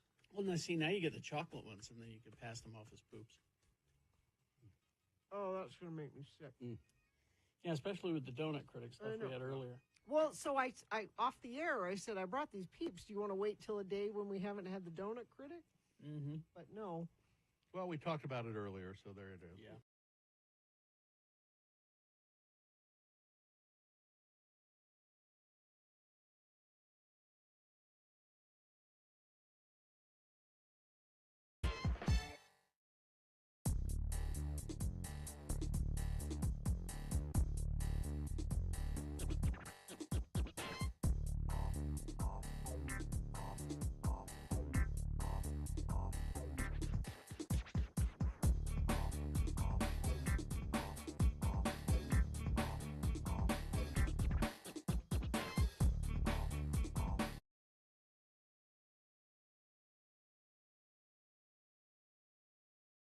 Sure, of course. Because on this day, in 1985, the Smiths released the single "How Soon Is Now." 85, yes, 85, everyone. All right, let's see. What do we got here? We've got the Boner recap Boner game, I recap believe. game, yes. And there is a prize involved. Yeah, it's tickets to see Shine Down with special guests Bush and Morgan Wade. They're coming August 11th to the Maverick Center. If you want to find out more about that show, go to x96.com. And who would like to win those tickets? Kevin would like to. Hi, Kevin. How you doing? Hello. What's up? I'm doing great. Good. What are you doing today? I have to work, unfortunately. I'm sorry. Are you calling us from work? I'm in the parking lot right before I go in. Okay. So let's do this. You're going to win tickets, I think, to see, was it Bush? Bush, Shinedown, and Morgan Wade. All right. All you have to do is tell me who won the Boner voting today. I'll read the three candidates. You tell me the winner, and you got the tickets. Okay? Here we go. Number one, January 6th Patriots in trouble again. Two of them, two stories, two different stories. One January 6th person who was pardoned by Donald Trump is now facing charges of solicitation of a minor for sexual purposes. And the other one, shot dead. This guy pardoned by Trump, he got into an altercation with police in, I think it was Indiana. Yeah, in Indiana on Sunday. He got into a confrontation with the police, and he was shot dead by the police in Indiana. So that was Boner candidate number one, those two stories. Number two, well, it's not okay to show empathy for people, Selena. Selena Gomez posting and then deleting, because of all the right-wing backlash, an emotional video of herself crying about the deportation of undocumented people by ICE. And she said, I'm so sorry this is happening, and it makes me feel bad, and I wish I could do something about it. She got so much crap for showing emotion that she took the post down. And then Boner candidate number three was Party Down with the Principal and Teacher Carly, a Florida elementary school principal and a teacher at the school, arrested. They were having a party at the principal's house, and about 100 teenage kids were there getting drunk, having a great time at the principal's house. So there you go. Those were the three candidates. Who was the winner, Kevin? Number one. Number one is correct. You're a winner. You can walk into work with your head held high and say, guess what just happened to me out in the parking lot, guys? I just won tickets to see Bush. Hang on the line, Kevin, and Katie will tell you how to get your tickets. Hang on. You should always hold your head high walking into work. They're lucky to have you there, right? Well, I don't know. That you're usually staring at the floor when you come in. I don't want to make eye contact with anybody. Nobody notices me. Yeah, don't notice me. I just don't want to make eye contact. I was actually thinking about that today. So we have a salesperson who works here named Manuela. Manuela. She's an extremely nice person. Yes, she is. And she always says hi to me first. I need to be first to the hello. I don't want her to think I'm just waiting for her to say hello to me. I never say anything to her. Well, you should. Say hello to her. Your cubicle is right there. Where? Where does she work? She's like Is she here? Yes. Oh, you'll have to point her out to me. Not sure. I see. I just during that song, I took a bathroom break and I walked back through the office there, and I saw somebody coming around the corner, and I waved at him like hi, and then I realized I don't have any idea who that person is. I thought it was John from the Mix, but it wasn't. It was somebody else, and I think the guy probably thought, why did that guy wave at me? Why wouldn't you? You work in the same building they do. Why wouldn't you wave? How do we know they work here? There are several people who I see here that I don't know who they are. How do we know that they're not just like, sleeping in the stairwell, you know? How do we know that? Well, maybe it's both. Maybe they're working here and they sleep in the stairwell. You could say hi to someone that sleeps in the stairwell too. Yeah, there's I guess I just don't care to know them. What? That's not very nice. Listen, no, it's not. You're right. I learned a long time ago, the rate of turnover in radio is so high. Don't get close. Don't bother getting close to knowing people because they'll be gone soon. Yeah, there really are several people here that I just don't know who they are. There are more than several for me because they're going to be gone soon, or I will be gone soon. And we have all those new salespeople for the Spanish station, but I never see them. They're out selling. They're not sitting at their desks. That's for sure. No. They have very nice desks over there, and I never see them there. All right, take a break. After these messages, we got some big boy news and opinioendo.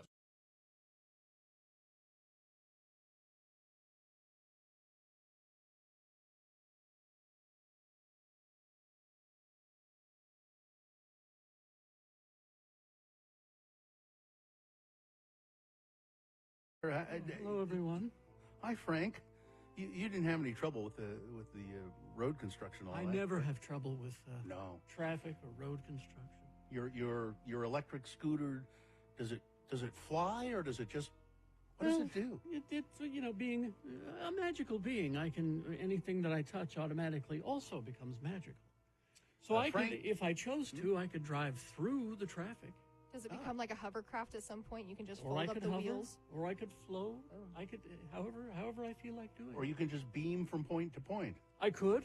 Yeah. Do you say beam me up, Scotty? No, I say Bamf. Oh, that too. Frank is he's the Grim Reaper, is what he is. He reaps the souls of precious celebrities, and he hates doing that because he loves them. I love our precious celebrities. Frank, do you ever, not to sport a cliche, but you are a Grim Reaper, and you look kind of like a traditional Grim Reaper with the skeletal figure and the scythe and the robe and all of that. You ever play chess with the celebrities before you take them? You have no idea how often I've been asked. And you just don't play checkers, maybe? I'm a checkers man. A checkers man, I see. Frank is here to play the game we call Frank Chris Presents. They're fine. They're just fine. He's given me a list of 4 actors, and on this list, 3 of them are they're just fine. But one of them, Frank has. It's very sad for Frank. It's taken to the distribution center, and if we have a contestant, I think we do. We do. Christina is here. Christina, how are you? I'm good. How are you? You're fine? I'm fine. I'm just fine. Thank you, Good, Christina. I'm fine too. I'm just fine. Now, Christina, if you identify the dead celebrity on this list, you will win what, Katie? You can win a 4-pack of aquarium tickets to see the tribute band Hollywood U2 live under the Echo structure. It's that big claw. It's happening August 10th, and it also gives you access to go into the aquarium beforehand. All right. Perfect. All right, Christina. Yeah, sounds great. Good. Listen, this is kind of an interesting list Frank has given me because it's Motorsports Awareness Month and International Clown Week and Homemade Pie Day and National Girlfriend Day. Frank has given me a list of actors in racing, clown, pie, girlfriend movies. Okay? It's a short list. I got this. My All right. boyfriend is an expert in all of these things. All right. Okay. So you identify the dead one, and you win. Number 1, McKinley Belcher III in a racing movie. He starred in the PBS television series Mercy Street. He was Anthony Carter in the Fox drama The Passage and Agent Trevor Evans in Ozark. He was in a comedy drama called Racing in the Rain about race cars. McKinley Belcher III is number 1. In a clown movie, we have LaWanda Page. She was called the Black Queen of Comedy. She released 5 solo albums, comedy albums, including the gold-selling Watch It, Sucker, and she played Aunt Esther on Sanford & Son. She was in Bobcat Goldthwait's clown movie, Shakes the Clown. Number 2, LaWanda Page. Number 3, in a pie movie, Sir Tom Courtenay. Courtenay received 3 BAFTA awards, a Golden Globe Award, as well as nominations for 2 Academy Awards, 2 Tony Awards, and an Emmy Award. He was in The Loneliness of the Long-Distance Runner and Dr. Zhivago. He was in the Guernsey Literary and Potato Peel Pie Society movie. It's unclear to me if there was ever a pie made in that movie. I'm so impressed you said that so clearly. Number 4, in a girlfriend movie, Joey King. She starred as Ramona Quimby in the comedy film Ramona and Beezus. Also appeared in the films Battle Los Angeles, Crazy Stupid Love, The Dark Knight Rises, The Conjuring, White House Down, and Independence Day Regurgence. Oh, wait, no, it's Resurgence. Same thing. She was in all 3 Kissing Booth movies about girlfriend and so forth. So there you go, 4 actors in different kinds of movies. Which one of those actors is dead, Christina? I am going to go with LaWanda Page. Did your boyfriend tell you that? Because he's the expert. He told me it through our little telepathic stuff. I got you. Yes, you're right. It was LaWanda Page. Died in 2002 at the age of 81. Well, from one magical being to another, congratulations. Yeah. Nicely done, Christina. We have been wanting to go to the aquarium, and our plans for the 10th were the Derby, but they're sold out. So this is just amazing. Perfect. Oh, there you go. Hang on the line, and somebody, I guess Dawson will tell you how to get your tickets. Well, I got to go check on Joe Elliott. Joe Elliott, you better be careful. I understand he's quite a checkers player. I had no idea. Yeah, that's what I hear. Def Leppard, the lead singer, Joe Elliott. How old is he? He's 65. Ah. All right, well, I'll be careful then. Goodbye, everybody. Goodbye. Goodbye, Frank.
And a Pinuendo brought to you by. Brought to you by Cinderella is a megawatt production. Experience this classic fairy tale with all new sets and costumes opening February 7th with music performed live by the Ballet West Orchestra. Tickets at balletwest.org. Thank you very much. Well, we talked about Selena Gomez earlier. She posted an Instagram video in which she was crying and she was expressing her concern about people who are being rounded up by immigration. All my people are getting attacked. I don't understand this. I'm sorry. I wish I could do something for you. I can't. I don't know what to do. I'll try everything, I promise. And she was crying, and she got a lot of crap, and she particularly got crap from a guy named Sam Parker, who, as it turns out, ran for Senate here in Utah back in 2018. Sam Parker said Selena Gomez picked illegals over America because she's the third-generation descendant of Mexican illegals who received citizenship in the 1987 amnesty. She has an entitlement attitude toward America like her illegal parents. Wow. Maybe Selena should be deported too, huh? Selena has responded to that, saying, oh, Mr. Parker, thank you for the laugh and the threat. She is a United States citizen. Yes. Who can't be deported, who hails from Grand Prairie, Texas. She is of mixed heritage, as her father is of Mexican descent and her mother has Italian lineage. While discussing her family background, she said in a Time magazine op-ed back in 2019, I feel fortunate to have been born in this country, but my family's journey here and their sacrifices remind me every day of the importance of fighting for those who come here seeking a better life. She's been vocal about her support for immigrant families. In 2019, she served as the executive producer of a Netflix documentary called Living Documented, which followed immigrant families that were facing deportation. In response to Gomez's Instagram story, Sam Parker said, hey, Selena Gomez responded to me, LOL. Oh, my hell. I don't... You know, most of us just won the lottery being born here. Yes. You didn't do anything I didn't to know make it was that a lottery. happen. Yeah. We lucked out being born here. I'm trying to find out what I can about Sam Parker, but I haven't found out a lot except... I can tell you this. He's a turd. That I can tell. Here's a list of notable turds. There he Notable- is. Indeed. Notable turds, right Notable there. Utah turds. Yeah. So there you go, Sam. Let's see what else. Christopher Walken. It's always good when Christopher Walken is in the news. He told the Wall Street Journal that his relationship with technology is non-existent. He said, "I don't have a cell phone. I only watch television via a satellite dish on the roof of my house." Walken had to have Apple send him DVD copies of Severance so he could watch himself in the first season of Severance. I just don't have technology. I only have a satellite dish on my house, so I've seen Severance on DVDs, and they're good enough to send them to me. He has a raven bring him messages from his manager. I don't have a cell phone. I've never emailed, or what do you call it, Twittered either. He earned an Emmy nomination for his performance in the first season of Severance, called it a very special job. It was mysterious, but funny and scary, and I've always felt good. That was a good combination. Then there was the fact of series director Ben Stiller. I was in a play with him 30 years ago. Oh, wow. And his mother and father were friends of mine. And then there's John Turturro. I've known him for 40 years, and we were young actors together. When you know somebody for a long time, it shows. You can tell that these actors like each other. That's why I love scenes. Yeah. So intimate. They were very intimate. Denis Villeneuve's Dune movies, he's had success with that. And Severance. Walken has starred in some of the most popular titles of his career in his 80s now. He was, of course, the Emperor Shaddam V or IV in Dune, Part 2. I'm an emperor.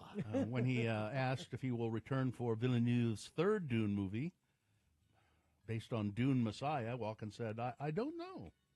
He says, I don't think I've ever finished a job and knew what the next one was.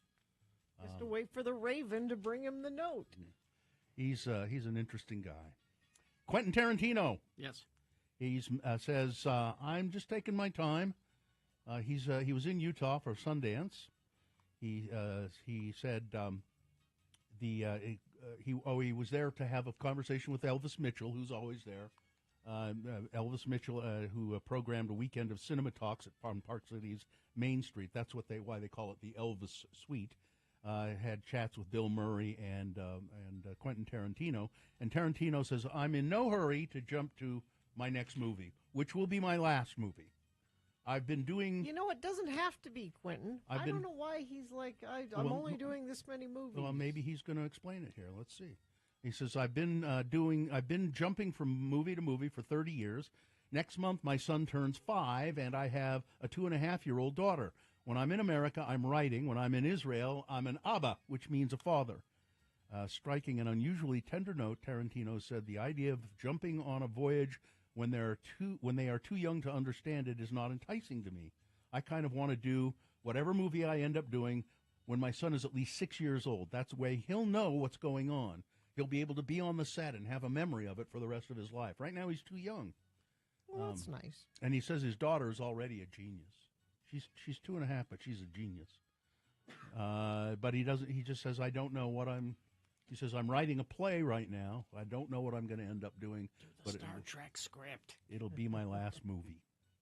A Squid Game. The actor Park Sung-hoon knew that there would be pressure placed on him after taking on the role of Cho Hyun-joo, a trans woman in Squid Game Season 2, who participates as a player in the games in order to help fund her gender-affirming surgery. I was quite amazed at the opportunity. I felt like as an actor it was going to be quite the challenge, Park says. I did have concerns about portraying a trans woman because I'm a cisgender man, so I really wanted to approach it as cautiously and thoughtfully as possible. Some controversy over whether you hire somebody, an actual trans and he said, but there just really aren't any that we know of transgendered actors in South Korea. Oh, there's got to be. It's what he says. The director said that the decision to cast Park came as a result of just a lack of openly transgender actors. Maybe they in looked South and didn't Korea. find anybody that. I mean, he was very convincing. He was convinced, good. He convinced me. He was very good. But, so anyway, controversy surrounding, of course, cisgender actors playing trans characters is nothing new. Yeah. Eddie Redmayne got a lot of crap for the Danish girl. Yeah. Is that it? That's the time. Oh, well, I guess we won't know about Josh Gad losing 40 pounds. Unless, Well, good for unless him. you want to do more news on the other side of this break. Maybe. I don't know. We'll see. Weather? It's 21 right now, going to get up to a high of 36. We're just kind of stuck in this pattern. And when I say stuck, I do mean stuck, which means the inversion is building back in, I'm afraid. It's time to start thinking again about trip chaining. That's where before you leave the house, you try to think of the way to get your errands done in the quickest way possible so we're not idling out there unnecessarily. Next chance for storm looks like Friday night into Saturday. Thank you. Listen to Radio from Hell at Home when you first wake up. Just tell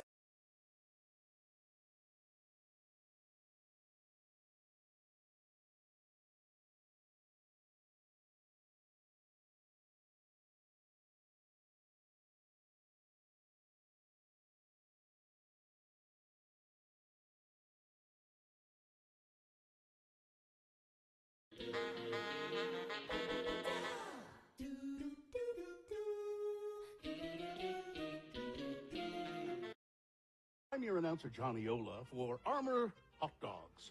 Hot dogs. Armor Hot Dogs. What kind of kids eat Armor Hot Dogs? The fat kids? Skinny kids? Kids who climb on rocks? Tough kids? Sissy kids? Even kids with chicken pox love hot dogs. Armor Hot Dogs. The dog kids love to bite. And now, ladies and gentlemen, Very dramatic. the hot dog of radio announcers and MC hosts, your host, Kerry Jackson. Thank you, Johnny Ola. All right. Randomizer has picked your contestant. Gina, you'll be playing against, looks like Alan today. Hi, Alan. Are you there, Alan? Yes, I'm here. All right, Alan, we're going to toss a coin to see who goes first. It will give you the advantage in the game. If you call it correctly, heads or tails. Go ahead. I will call tails. All right, let's see what happens. It is tails, Gina Barber. All right. That means Gina does not go first. That means you, Alan, go first. Closer to winning those Imagine Dragons tickets. Yeah, the Imagine Dragons tickets. So it's multiple choice pop culture trivia. The first question is for you to answer on your own. No interference. If you get it correctly, you get the point. If not, I will allow Gina to answer the same question. If she gets it correctly, she'll steal the point away from you. We'll go back and forth like that until one of you gets 3 points. Now, because the movie Labyrinth was released on this day in 1986, Labyrinth trivia. What you having there, Johnny? I have a sleeve of saltines. All right. It's very noticeable that you do. I'll put it down. Okay. All right. Jesus. All right. You still there, Alan? Okay. I don't know what's so amusing. I'm here. All right, Alan. What's so amusing? Just checking. All right. Alan. Alan. Yes. What was supposed to happen at the end of the original script? So the ending that you saw of the movie Labyrinth is different from the original script. What was supposed to happen in the original script, the ending? Is it 1, Sarah would give in to the Goblin King? Is it 2, Sarah shoots the scuba tank that was inside the Goblin King's mouth, causing an explosion? 3, Sarah fires 2 proton torpedoes into the small thermal exhaust port right below the main port? Or 4, Sarah punching Jareth and berating him into submission, at which point his appearance reverts to that of a small goblin and he runs away? We'll go with number 1. Number 1, huh? Well, I'm afraid not. Uh-oh. That is incorrect. Oh, then that would be number 4 then. Number 4 is correct, yes. That's a point for Gina, and she controls the question, Alan. Wow, this is not going well. Yeah. Okay. Let's hurry this up so I can have a saltine. All right. According to The Goblin Companion, Okay. which is a book that gives description of every goblin in Labyrinth, Okay. because there are a lot of them. Yeah. And they don't all have names. Okay. But the Goblin Companion gives you their names and all Okay. that stuff. The junk lady who carries everything on her back is named what? Okay.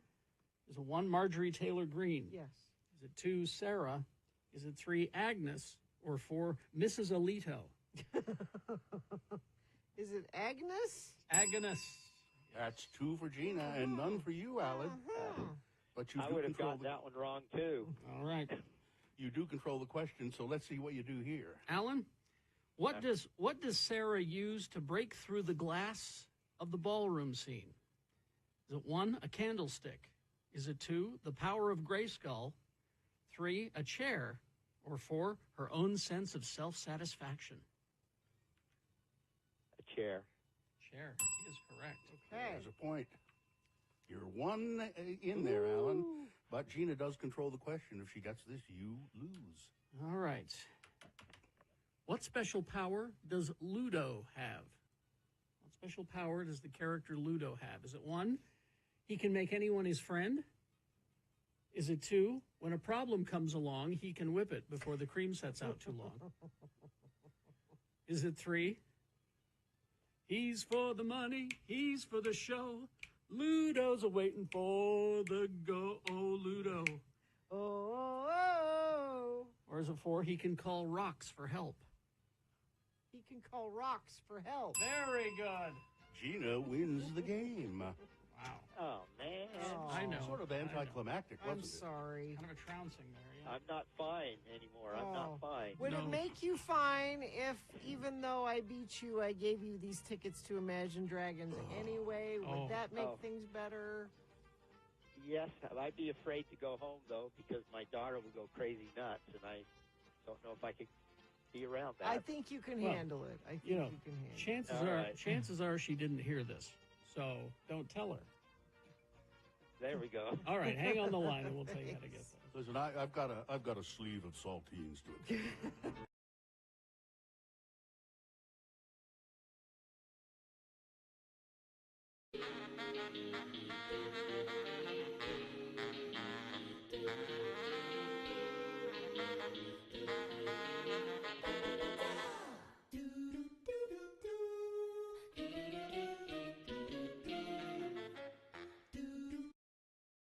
So 9:37. Did you want to hear about Josh Gad losing weight? Sure. He says, Josh Gad says that he's taking GLP-1 medication. I guess it's like Mounjaro. And he says it's a miracle drug. I have lost 40 pounds. I decided I needed to do something so I could stay alive for my kids. Well, that's nice. He says, this is, I haven't really talked about it, but it was, when I wake up, I feel hunger pains, and so much of that is psychological, right? What does this, takes away that signal, he said, of the medication. He said, I was a little worried, though, because I was wondering, I've always been the funny fat guy. Can I be funny skinny guy? Sure you can. I heard him on the radio on the weekend, last weekend, I think, I think it was on Wait, Wait, Don't Tell Me. He was the celebrity contestant, and he was really funny. Very charming and really funny. Josh Gad. He's that snowman, huh? Yeah, is that where he told the story where he was in a movie with Jake Gyllenhaal, and they were chatting, and he said, I just got cast in this play.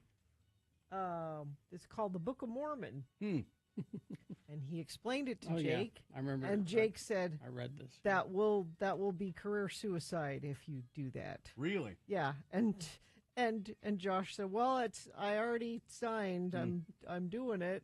And it wasn't. It's the thing that launched him into. Yeah, it really did sort of make him make his name. I think Book of Mormon's at Eccles, or it's coming around again. I know. Yeah. I think I thought I saw somebody in the chat room saying that they went and saw it. Yeah, I just saw it on Sunday. Yeah, Nicole.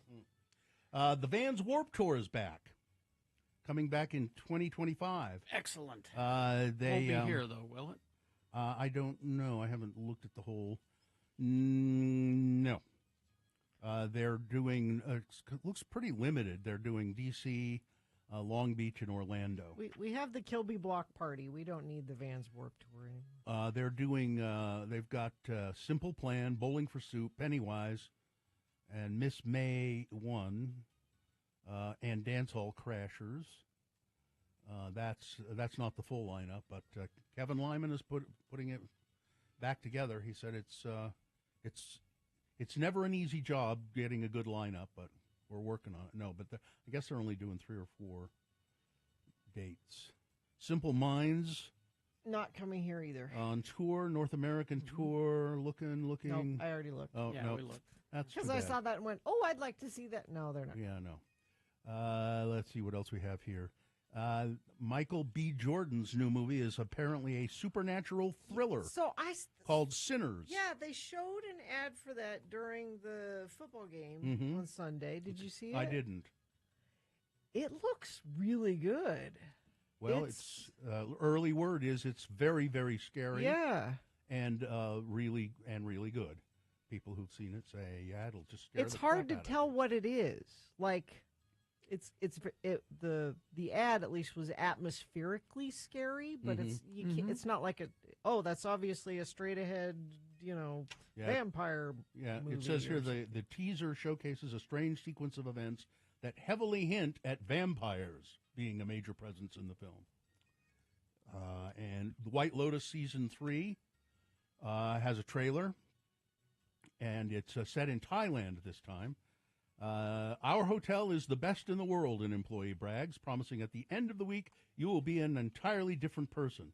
Of course, there's an underlying dark theme throughout. Everybody who comes to Thailand, they're either hiding from someone or looking for someone, said an employee of the hotel, as the camera shifts to a quick glimpse of Walton Goggins studying a photo. Parker Posey is in it, Natasha Rockwell, who returns as spa manager Belinda. Carrie Coon is in it, Michelle Moynihan, and Leslie Bibb. It premieres not until February 16th. But that's the 2 seasons of that have been quite satisfying, I think. Yes. They've been very, very good. The Baldwins, this should be interesting. It's a reality show with Alec and Hilaria and the kids. All the kids. He's got a mess of kids. Yeah, it's on TLC. It's called The Baldwins. And the network says it will blend the highs and lows of family life with the challenges and humor that come while raising a large family in the public eye. Is she going to have her fake accent on I don't it, know. or is she just going to... I don't know. Let me, I have a scene. Oh, do you have the trailer? Yeah, go ahead. Get away from my wife and the baby with the camera. What language you want that in? What language you want it in? Get away from my kid with the camera. You know what's going to happen to you, don't you? There you go. I know you're a fan of Little House on the Prairie, Gina. I am. Streaming gets attention for buzzy originals, but viewing of classics accounts for a large chunk of the total audience of streamers. Nielsen acknowledged as much by including shout-outs to 2 legacy titles, Little House on the Prairie and Gunsmoke. Little House racked up 13.3 billion minutes of viewing time on Peacock. Gunsmoke collected 10.23 billion minutes across Peacock and Paramount+. The 2 classic series were named winners of Nielsen's newly coined Artie Awards. In an unrelated story, the names I have read today are Charles, Caroline, Mary, and Laura. I don't know if you noticed that. No. But no. there we go. I for a couple of minutes decided I was going to try and follow what you were doing with the names, but now I've stopped. That's what I did. I mean, it's just coincidence. Well, we should have a prize for it. If you can figure out what the... We should have a prize. We can't get prizes for the stuff that we have scheduled. Oh, that's true. Charlie XCX and Martha Stewart are fighting. They are. I would love that. They're both promoting food shows, I guess. And it's Uber Eats. They're both going to be doing Uber Eats commercials during the Super Bowl, and they make fun of each other. Don't apparently. make me shiver, bitch. And She'll do it. She will. Yeah. She's been in prison. Yes. All right, that's it. That's good enough. All right, well, we'll take a break, play a song for you, and be back crawling towards the exits after these. Stand by. Win $1,000 with another Flippin' Cash contest on X.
Johnny-Ola for Betty Crocker Cake Mix Secrets that help husbands beat wives in cake baking contests from coast to coast.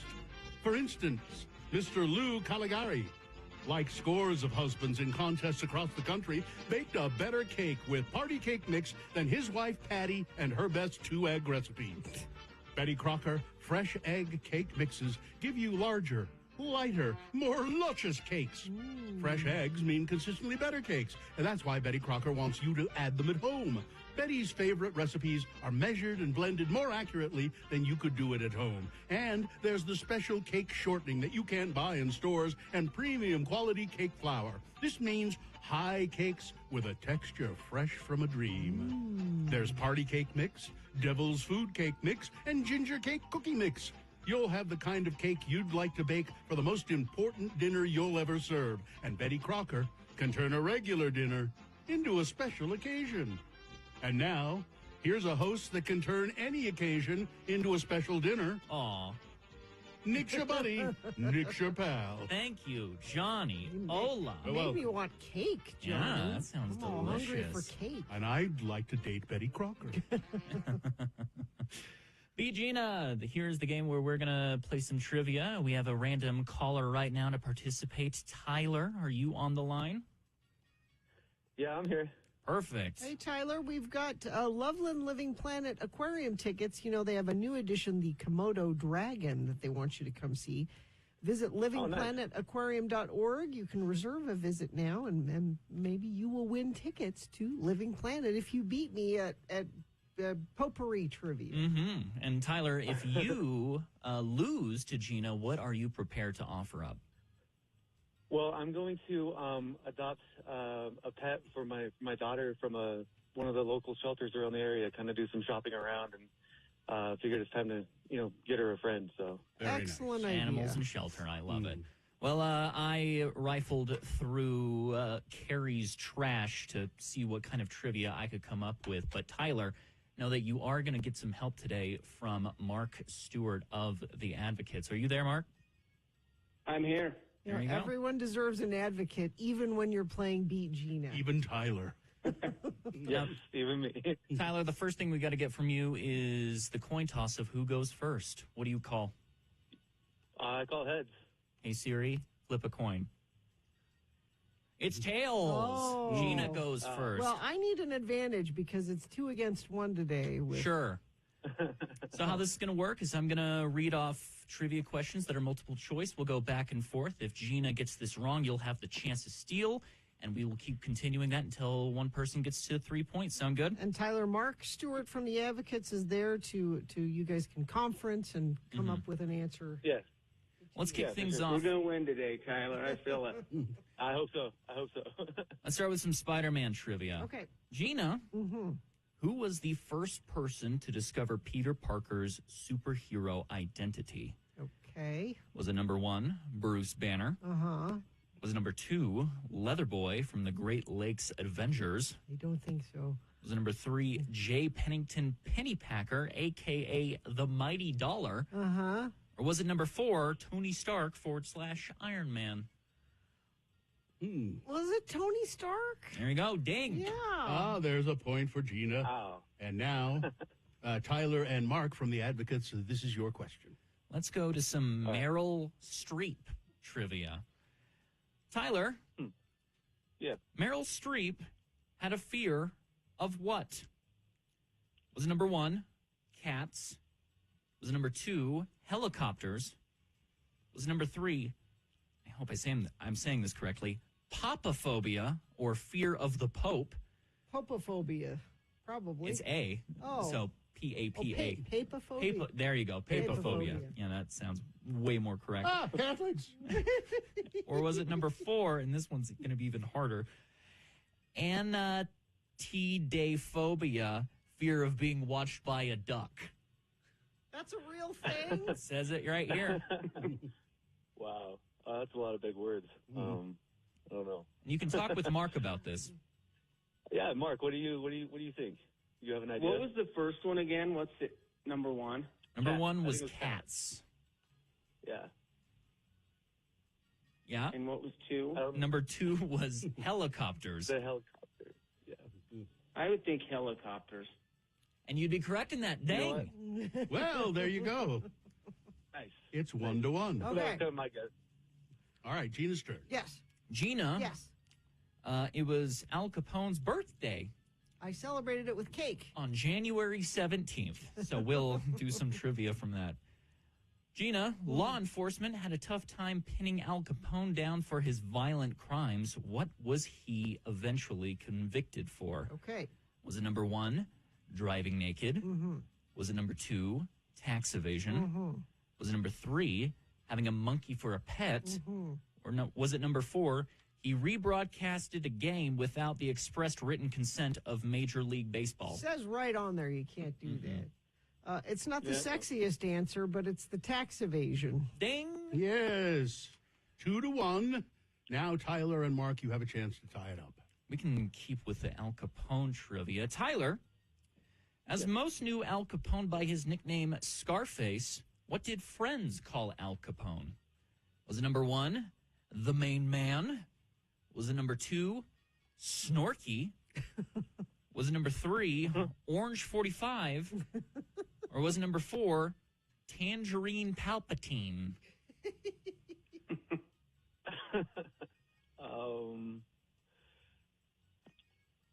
I'd like to think it was the first one, but I'm going to go with the last one, number 3. Tangerine Palpatine? I don't know, Mark. Mark, as his attorney, you should probably step in there and. Tyler, I would think it's either 1 or 2. Okay, we'll go with 2 then, because I think Mark said 1 or 2. Number 2, Snorky? Dang. Snorky, sure. Really? Yeah. Well, there you go. Yeah. Nice. It's 2-2. 2-2. Let's Yeah. see if we can wrap this Gina. up. Gina? Mhm. Gina? Yes. I got Rambo trivia All here right. because it was released on this day in 2008 on January 25th. Okay. Gina, on the first day of shooting, Sylvester Stallone what? Okay. Sylvester Stallone, number 1, caught explosive diarrhea by drinking river water. Mm-hmm. Sylvester Stallone, for number 2, tore apart his quadriceps running. Sylvester Stallone, for number 3, snapped his Achilles. Or number 4, Sylvester Stallone had hair falling out due to how many steroids he was taking. I'm betting it's the quad. It's the quads. It's and got just the like stats. that. Oh, well, there you go. Gina wins the game. Tyler and that attorney. I don't know. Geez. I didn't even have an advocate. We gave it our all, Tyler. Well, you know what? What? I think because the music is so loud, I think that we should... Give Tyler the Living Planet Yes. Aquarium tickets anyway. Yes. Tyler, hang on the line. Dawson's going to get some information from you on how to get those. And Thank you, guys. if I do need an advocate in the future, Mark, how would I avail myself of your services? Yeah, if anyone needs us, give us a call. You can also chat with an attorney online 24/7. We'd be happy to talk to any. I have an orchid problem. You have an orchid problem? Yes. Well, there was some instruction there in that. I love them. Yeah. And I'm not patient. So when they bloom and they're beautiful. You just throw them out, don't you? No, I mean, but when the petals finally fall off and it goes dormant, they go dormant for a long time.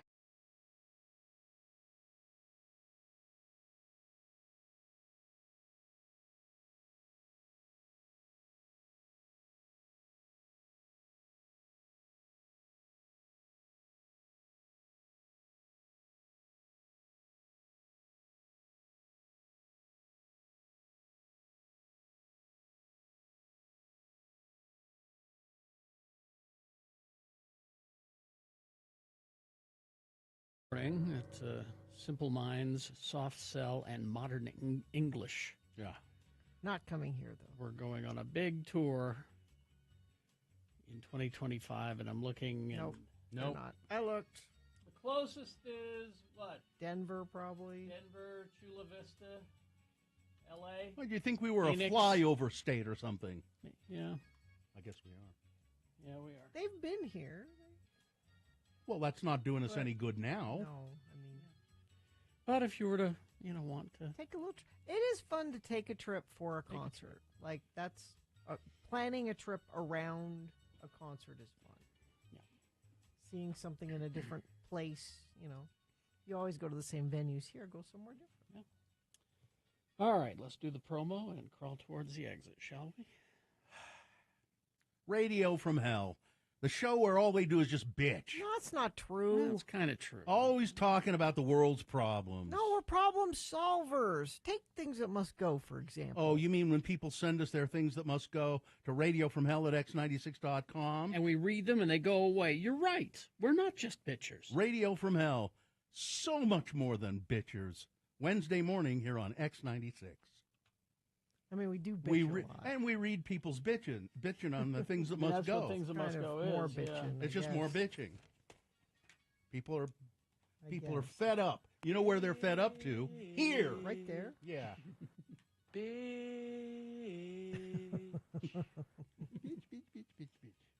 Mike Lee wants to get rid of the TSA. And Bitches leave. And he wants to take out private contracts on cartels. What? Yep. He wants to allow private parties to go in and target drug cartels. Oh, geez. Letters of marque, it's called. It's where you send out the privateers, and if they're able to, He watches he's too a many moron. movies. Here's the thing, Mike. I shouldn't be smarter than you. No, you shouldn't. I should not be smarter than you, Mike, but I am. Hey, congratulations for 3 seconds of not bitching, bitchers. That's us. All right, I think we're good.